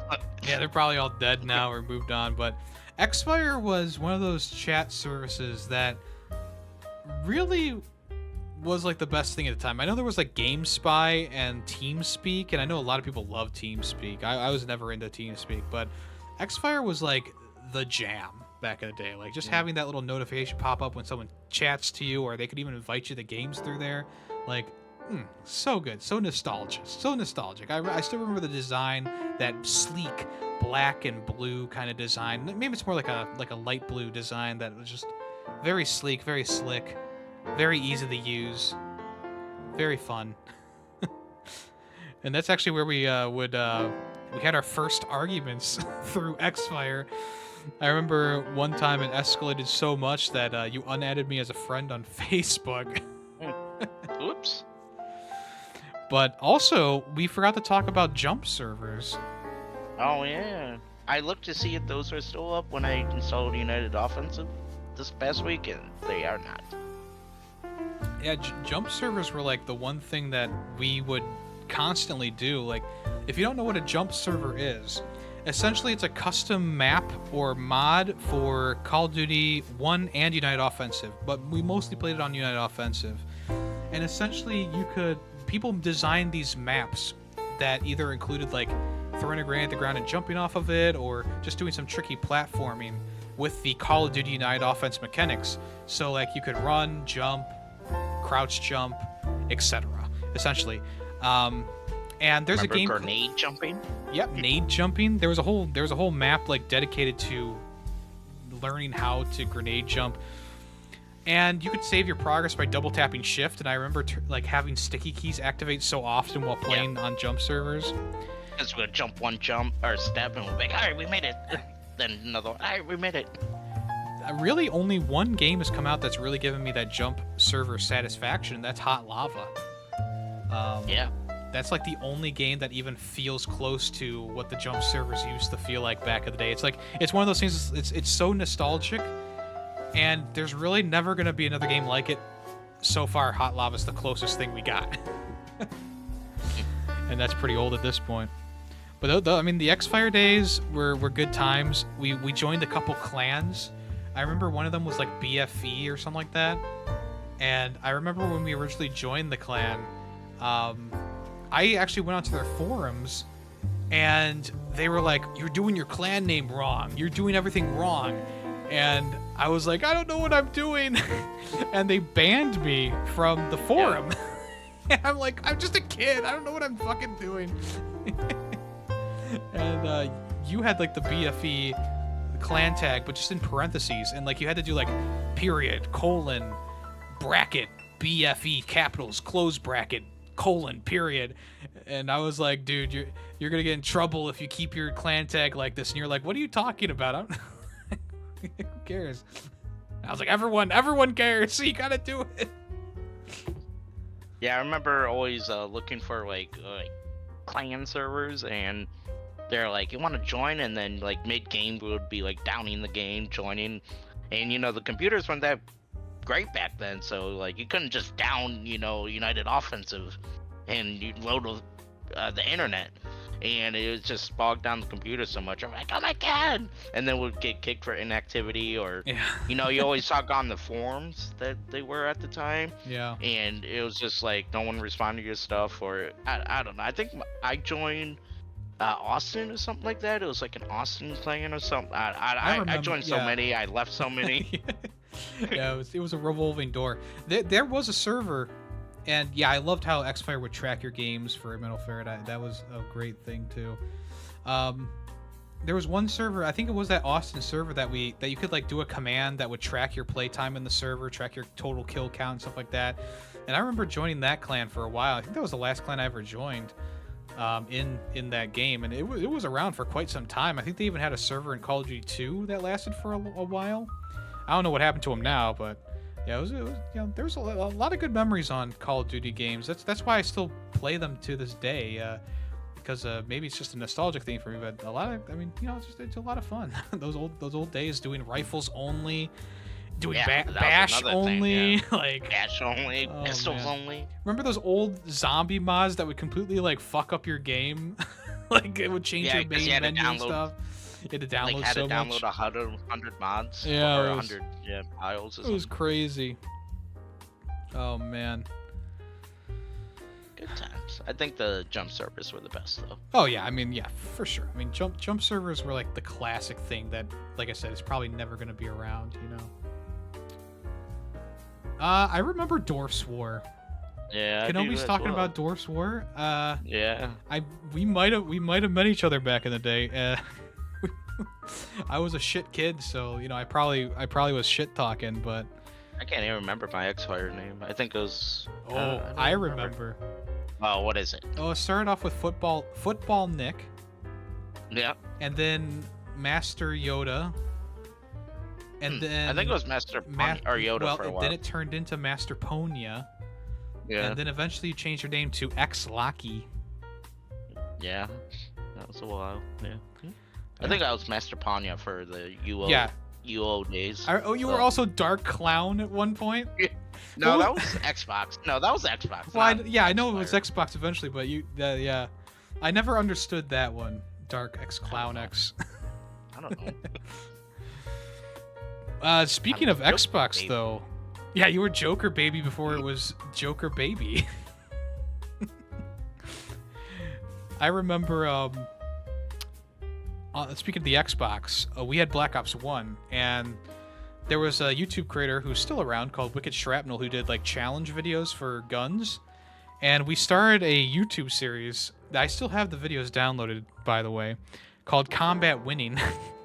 Essentially, we used my old laptop, like Lenovo laptop, and I got a camera out, and I would record us playing, and I would just record the TV. But of course, my parents had the flat screen hung on the wall, so it's like pointing up, and it's at an odd angle. And we essentially were playing the combat training mode in Black Ops using weird gun configurations.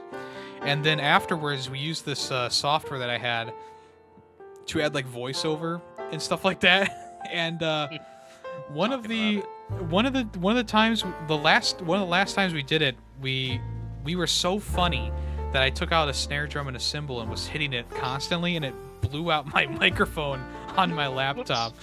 And that was so good. We did reboot the series for Black Ops 2 down the road, but it was never the same as those first few days. Remember avatar creation? I mean, I know there's still some avatar creation around here, but Black Ops 1 had and 2 had avatar creation, and my go-to was the moose being killed by a horse wielding a chainsaw with a giant dick and balls, and the moose wasn't looking at the chainsaw. He was looking at the dick and balls, and he was very frightened by the dick and balls, not the chainsaw. That was my go-to. That was Prime Yemmy. That was funny. Prime? I don't remember what mine was. I don't remember either. It was honestly. Yemmy. Oh, I remember. No, I don't remember this one. This one's escaping me. You must have not been that funny. Yeah, it was. Yeah, you probably thought it was hilarious, but I was like, yeah, okay, GreedyWaffles, okay. Us playing zombies on Ascension. It's 4 in the morning, usually. Yeah, those trying to run. Yeah. Trying to run trains around the rocket. Man, I mean, out of all the zombies experiences, Black Ops 1 was like the zombies experience. Yep, the best. I think that's the one where they brought back the old maps too, like from World at War. Like, yeah, it's like, holy cow! Like, you start off with Kino der Toten, which is the theater map, and you had the one that's inside the Pentagon with Richard Nixon and John F. Kennedy and Fidel Castro. It's like, how do you top this? I mean, I know Black Ops 2 had pretty good maps, but Black Ops 1 is the classic, and none of the other zombies maps or zombie games have that same feel, you know? Well, World at War did, but, you know, I think Black Ops 1 just took that feel from World at War and expanded on it. Yeah, pretty much. I mean, when we got the same maps inside of from World War, and plus the Black Ops maps, you know, the original maps didn't have Juggernog and stuff like that, so the Black Ops 1 maps improved them too. Yeah, that's true. Oh, what else? Oh, remember playing Rising Sun co-op? Oh yeah, that's a core memory unlocked. Yeah, we would. Good. No, yeah, I mean, we both had it. I think you had it on PS2 and I had it on GameCube, because we loved that game so much.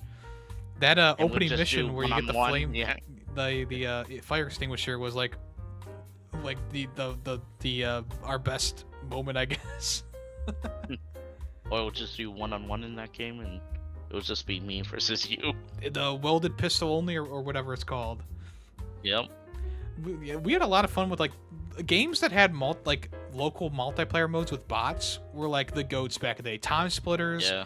Medal of Honor, Rising Sun. I don't remember the other game that had it, but I know there was 3 games where we played co-op. Like, you know, Black Ops had a bot mode.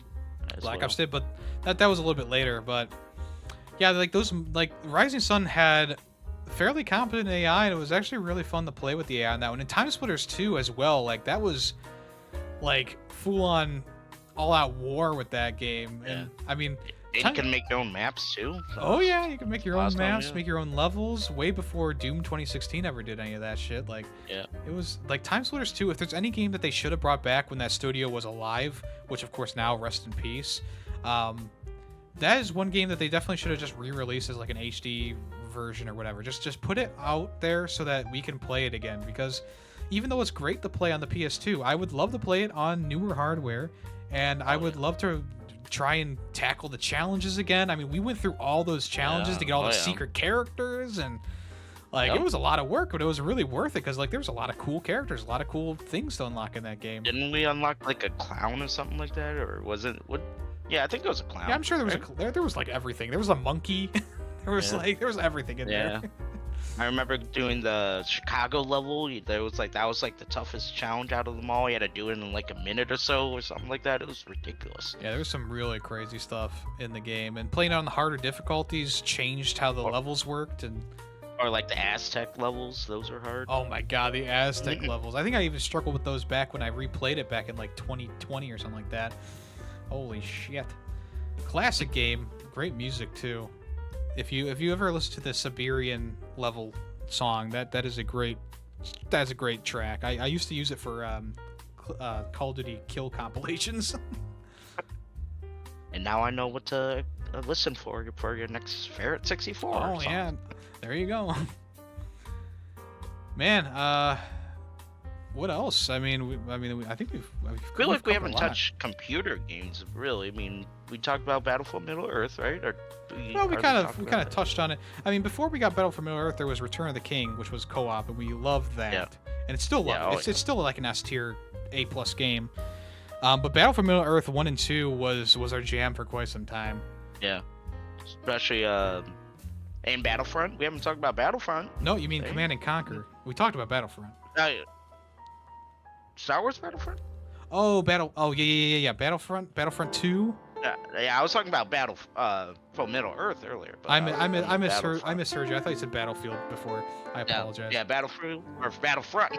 Too many battles, damn it. Yeah, I mean Battlefront 1 and 2. I remember you. I think you got the second game first. And we love that so much. And I'm like, you gotta get the first game. And then the first game was like good, but it's like you can't play as the heroes. You can't do anything like cool. Yeah. So it was like still a great game, I'm sure. But Battlefront 2 back in the day, like 2004, I think it came out. Like, masterpiece. Playing on PS2, yeah. Played it a lot, and we just endlessly just did different battles. Like we literally, I think one time we just did shuffle and we had all these different like levels, like all these different game modes that we had no idea what to expect. I think that's how we figured out about the hero thing in Mos Eisley. I think like we were just randomly playing and we're like, oh, look at this, we can play as every single hero. Wow. I remember us doing Galactic Conquest a lot. We used to do it co-op against the computer, and then every so often we would do it against each other. Yeah. Galactic Conquest, like, what a goated fucking thing from the old days. Like, man, nothing. I mean, is there even any other game that does something quite like that, where you play through all the maps with the bots and you have like special abilities you can get through? Man, bring back Battlefront 2. Like, come on. Remaster, and they should make it co-op. It would be awesome if they could make it co-op. It's nice it's nice that it's still playable on Steam. They updated the servers are working now and stuff like that, so it's nice that they did that. But it's just the PS2 version was like goated, if I remember correctly. The computer version runs fine, but like I feel like the AI and stuff was better in the PS2 version for some reason. I don't know. But yeah, Battlefront 2. Yeah, that was. Like I said, we took a lot of turns, like we'll decide together on like which way to attack, which way to go, and then we'll take turns. Like, okay, I'll take Mustafar, you take Kashyyyk, like that kind of stuff. Yeah, it's good times. But yeah, I mean, Battlefield Middle Earth and Command and Conquer, like, talk about games that we probably should have had no clue what to do with, because like RTSs are so complicated at times. But I think that being such big fans of Lord of the Rings was the reason why we even tried it in the first place, and then like realizing that it was actually like a really good game, and like getting into Command and Conquer. I honestly don't know how we got into the Command and Conquer genre, because I remember you like you pushing on me, or I don't know. No, it was the opposite. You were pushing me to get Command and Conquer, and then we both got 0 Hour, and we were like, "This is goated. This is the shit right here," Huh. Yeah, no, I honestly don't remember. But I do know for a fact that you were the one who originally got Battlefield for Middle Earth 1, and I believe you got Command and Conquer, the Generals. And that's kind of and we played it at your house, which is where like the zooming in on the wolf's ass comes from and stuff like that.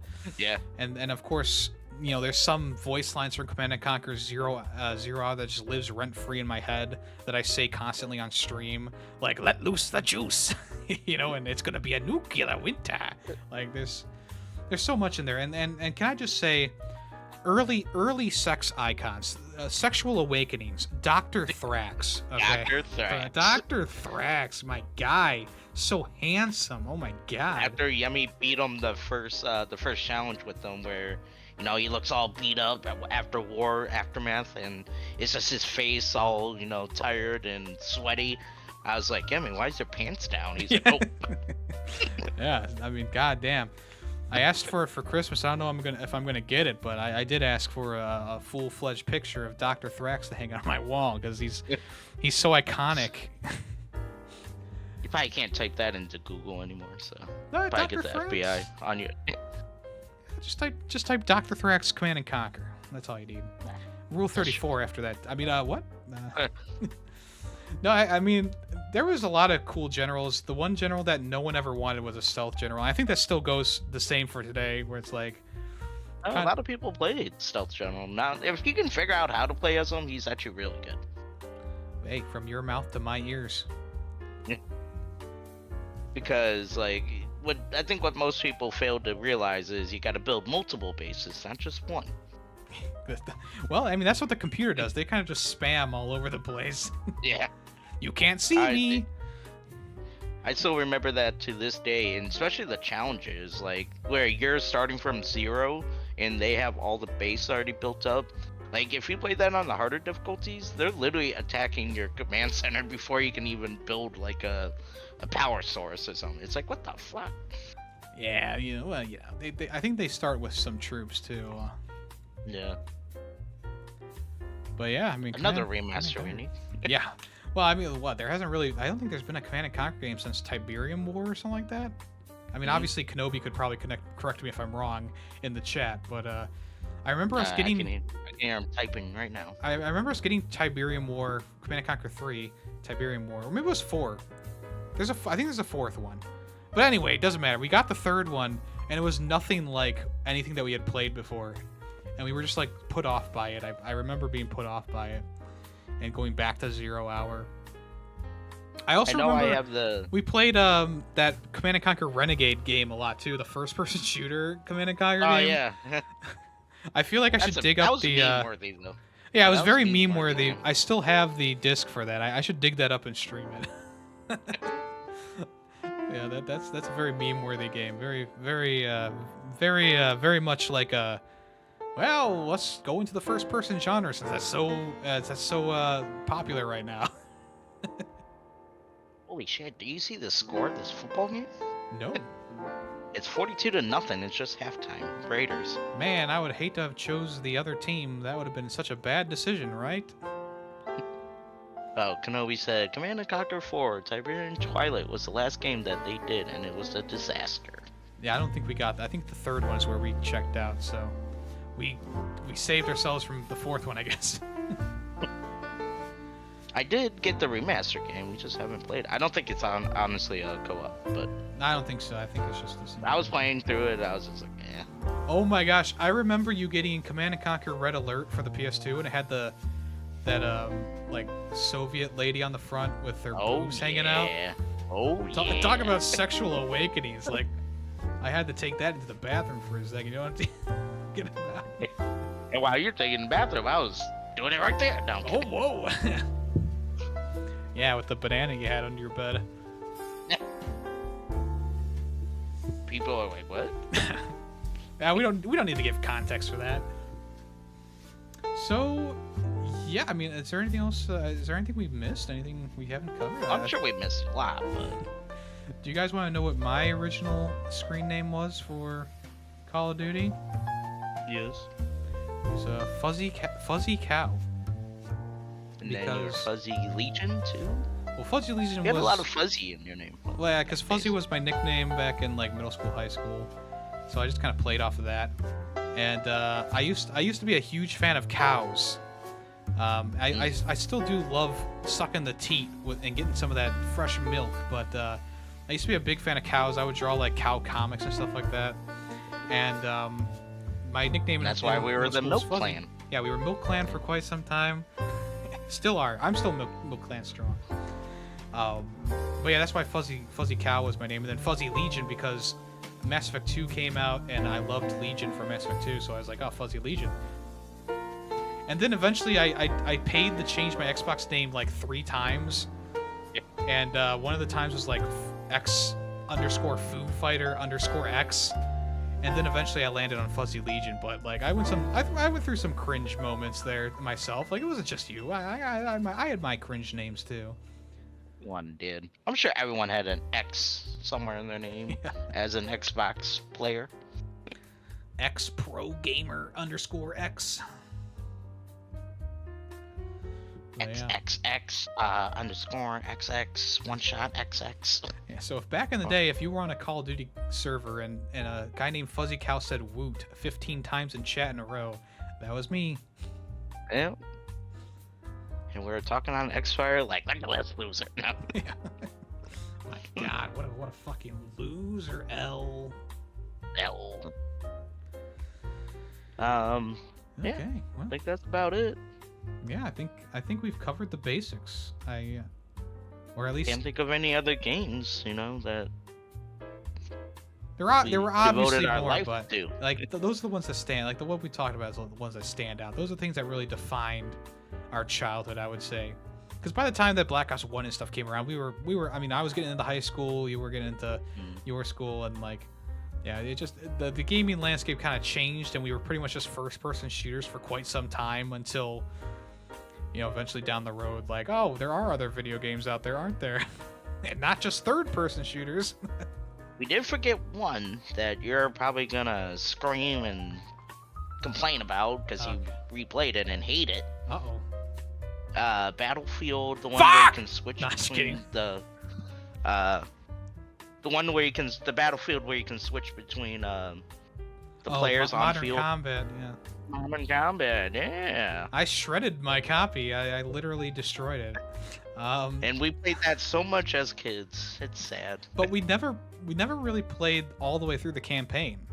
Because there was a time when I was playing through that game, like I was actually having a good time until like the third set of missions or whatever, and then all of a sudden the game just became super difficult, and I don't think we ever got that far in the game. I think we mostly just played like the first couple of missions. I thought we got to like the beach level and like to the bunkers and all that. I don't know. I could be wrong. Yeah, I don't remember doing. I remember there being a beach level, and I think we got to the submarine level once, but it was too difficult to get past back in the day. Submarine level was like the second level. No, the submarine hangar is like one of the last, if I remember correctly. Oh, really? Okay. I thought it was one of the first ones. No, I don't think so. I mean, we can go back and watch the VOD, I guess. Yeah. I try and block that game out of my memory. Like I try to keep it in my nostalgia area of the brain, because like replaying that game was pretty bad. It was not good. Kenobi was owning people with his rifles in COD UO. Yep, that was a big thing. His rifles only. That was such a big thing. Yeah, I remember no one would use like the Springfield, and I would always use the Springfield, and people would be like, "Stop using the Springfield." It's like, but it's available for me to use. Why not use it? Or the Scope R98. Everyone used Mosin. Of course, so yeah. That's why.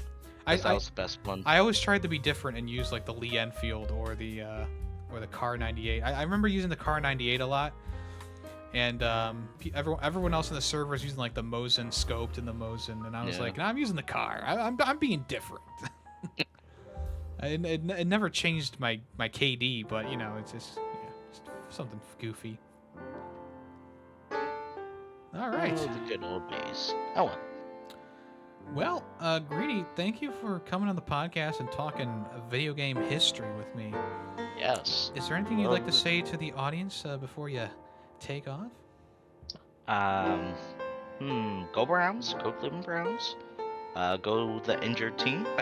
Yeah, we're so injured. What else? Fuck off. Wow, okay. Nah, I'm kidding. Alright. It was great to be on here. Thanks. I'm gonna go cry now about all the memories, so just kidding. Memories makes me want to go back there. Some Weezer for you to play out. All right. Yeah. My name is Jonas on my way out. Hey, that's the first song that I 100% on Guitar Hero. Oh, there you go. All right. Thanks for having me. All right. Good night. Good luck. Good night. Good luck. Yeah. Let's see. Well, actually, that's a perfect segue into the bonus part of the episode, the bonus topic here, because I wanted to talk about a little bit of football talk here. And I know there's a football game going on right now, and I appreciate y'all sticking around for the podcast here. I appreciate everyone who's swung in during the conversation, said, "Hey, what's up?" Anyone lurking, I'll always appreciate that. I just wanted to, it's pretty topical stuff here, and this has annoyed me so much that I had to talk about it. I had to say something about it because the thing that happened in football last Sunday was one of the stupidest and most cringe things I have ever seen in my life. And you may already know what I'm about to say, but Patrick Mahomes of the Kansas City Chiefs was the most unsportsmanlike fucking loser I have ever seen in my life. And I've watched Tom Brady play football, okay? Like, there has been no other player in my life that I've seen who is as good as Patrick Mahomes, who just outright was just a fucking asshole moron. He really did pull a Tom Brady, where after the game against the Bills on Sunday, they had a penalty called on them on one of the last plays of the game, okay? It was a pretty tight game. I would say both offenses were not like amazing, but it's one of those things that's like, okay, we had a good game, like it was fine, like it was going about the normal Bills versus Chiefs kind of thing. And usually what happens is the Chiefs get a good call in their direction and they win the game, right? Well, in this instance, okay, the Chiefs were driving the ball and they did this huge play where they passed the ball to Travis Kelce. Taylor Swift jizzed in her pants, and then Travis Kelce threw the ball back to Kadarius Toney, and he ran it in for the touchdown. It was an amazing football play, one for the records, one for the books.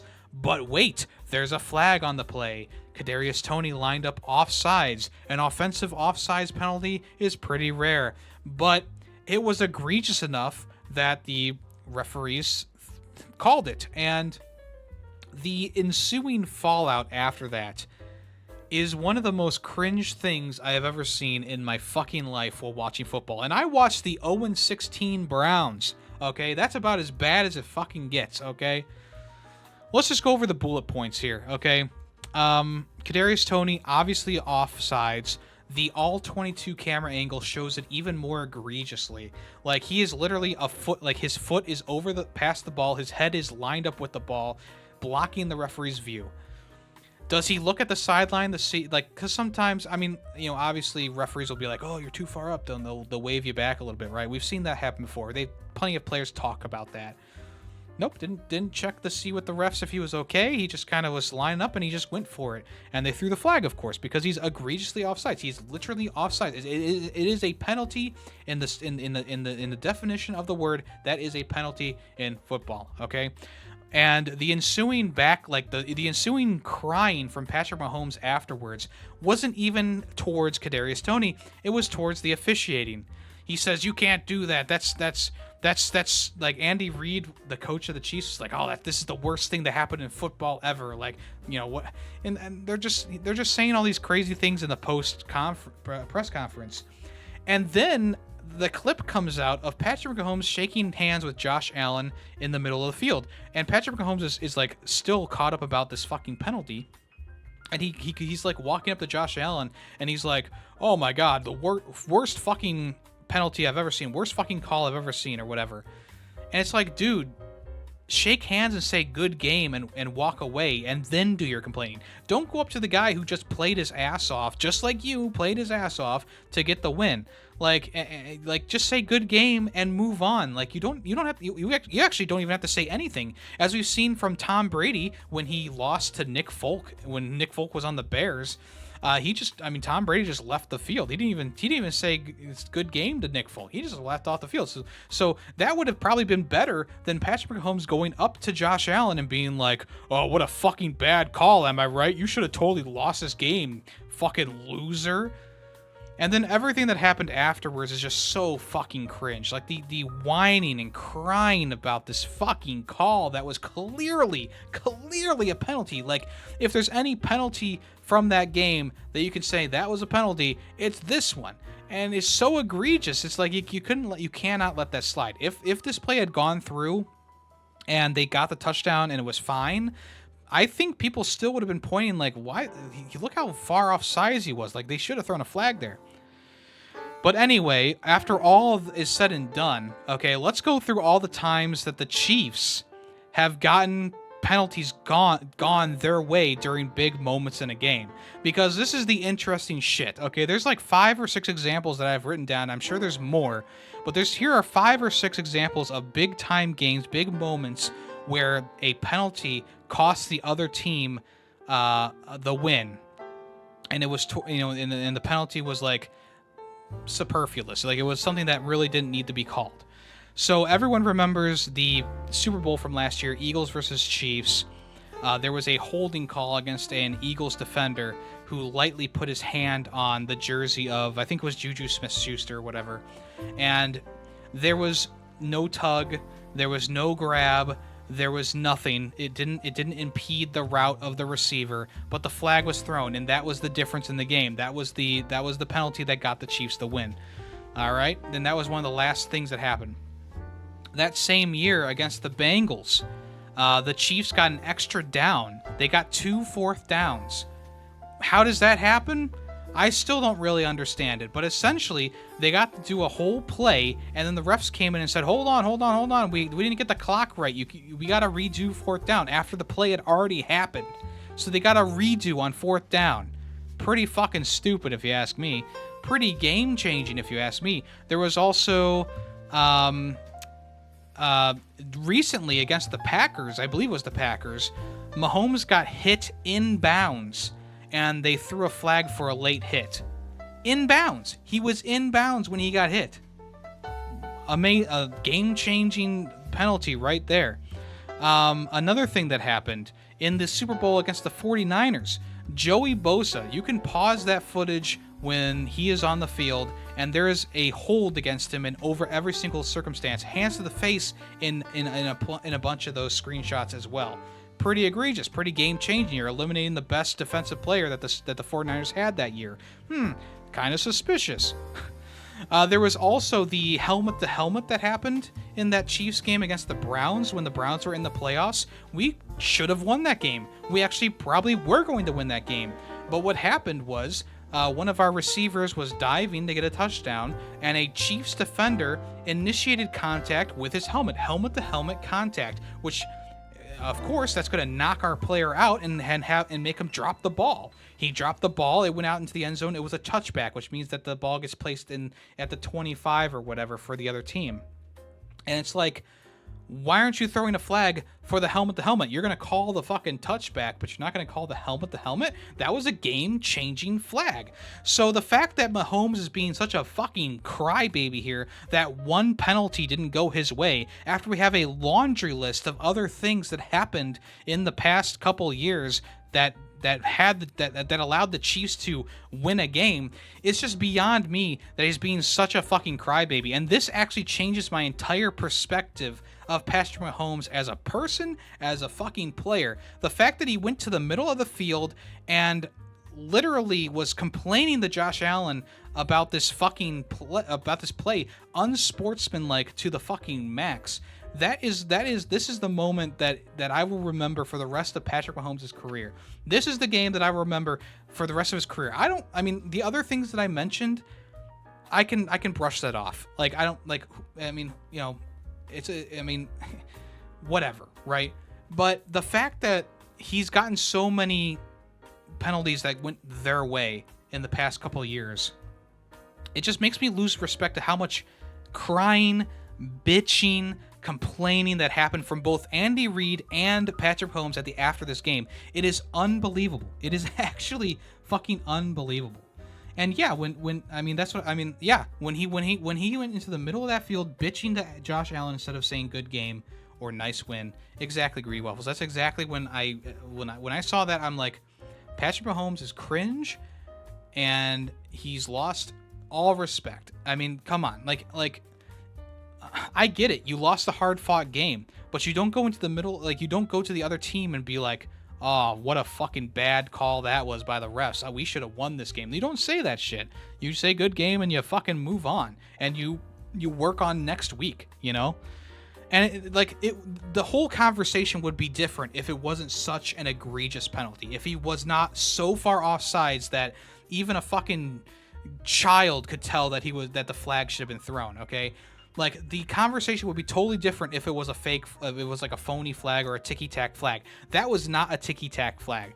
That flag was thrown because there was egregious offsides by Kadarius Toney.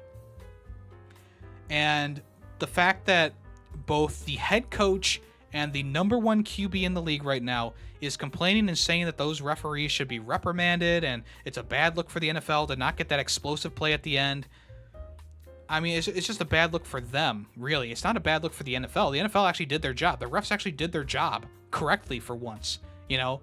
It looks bad on them for being such big crybabies. They got that fucking State Farm, like, they got fucking 5,000 State Farm commercials online right now on fucking TV.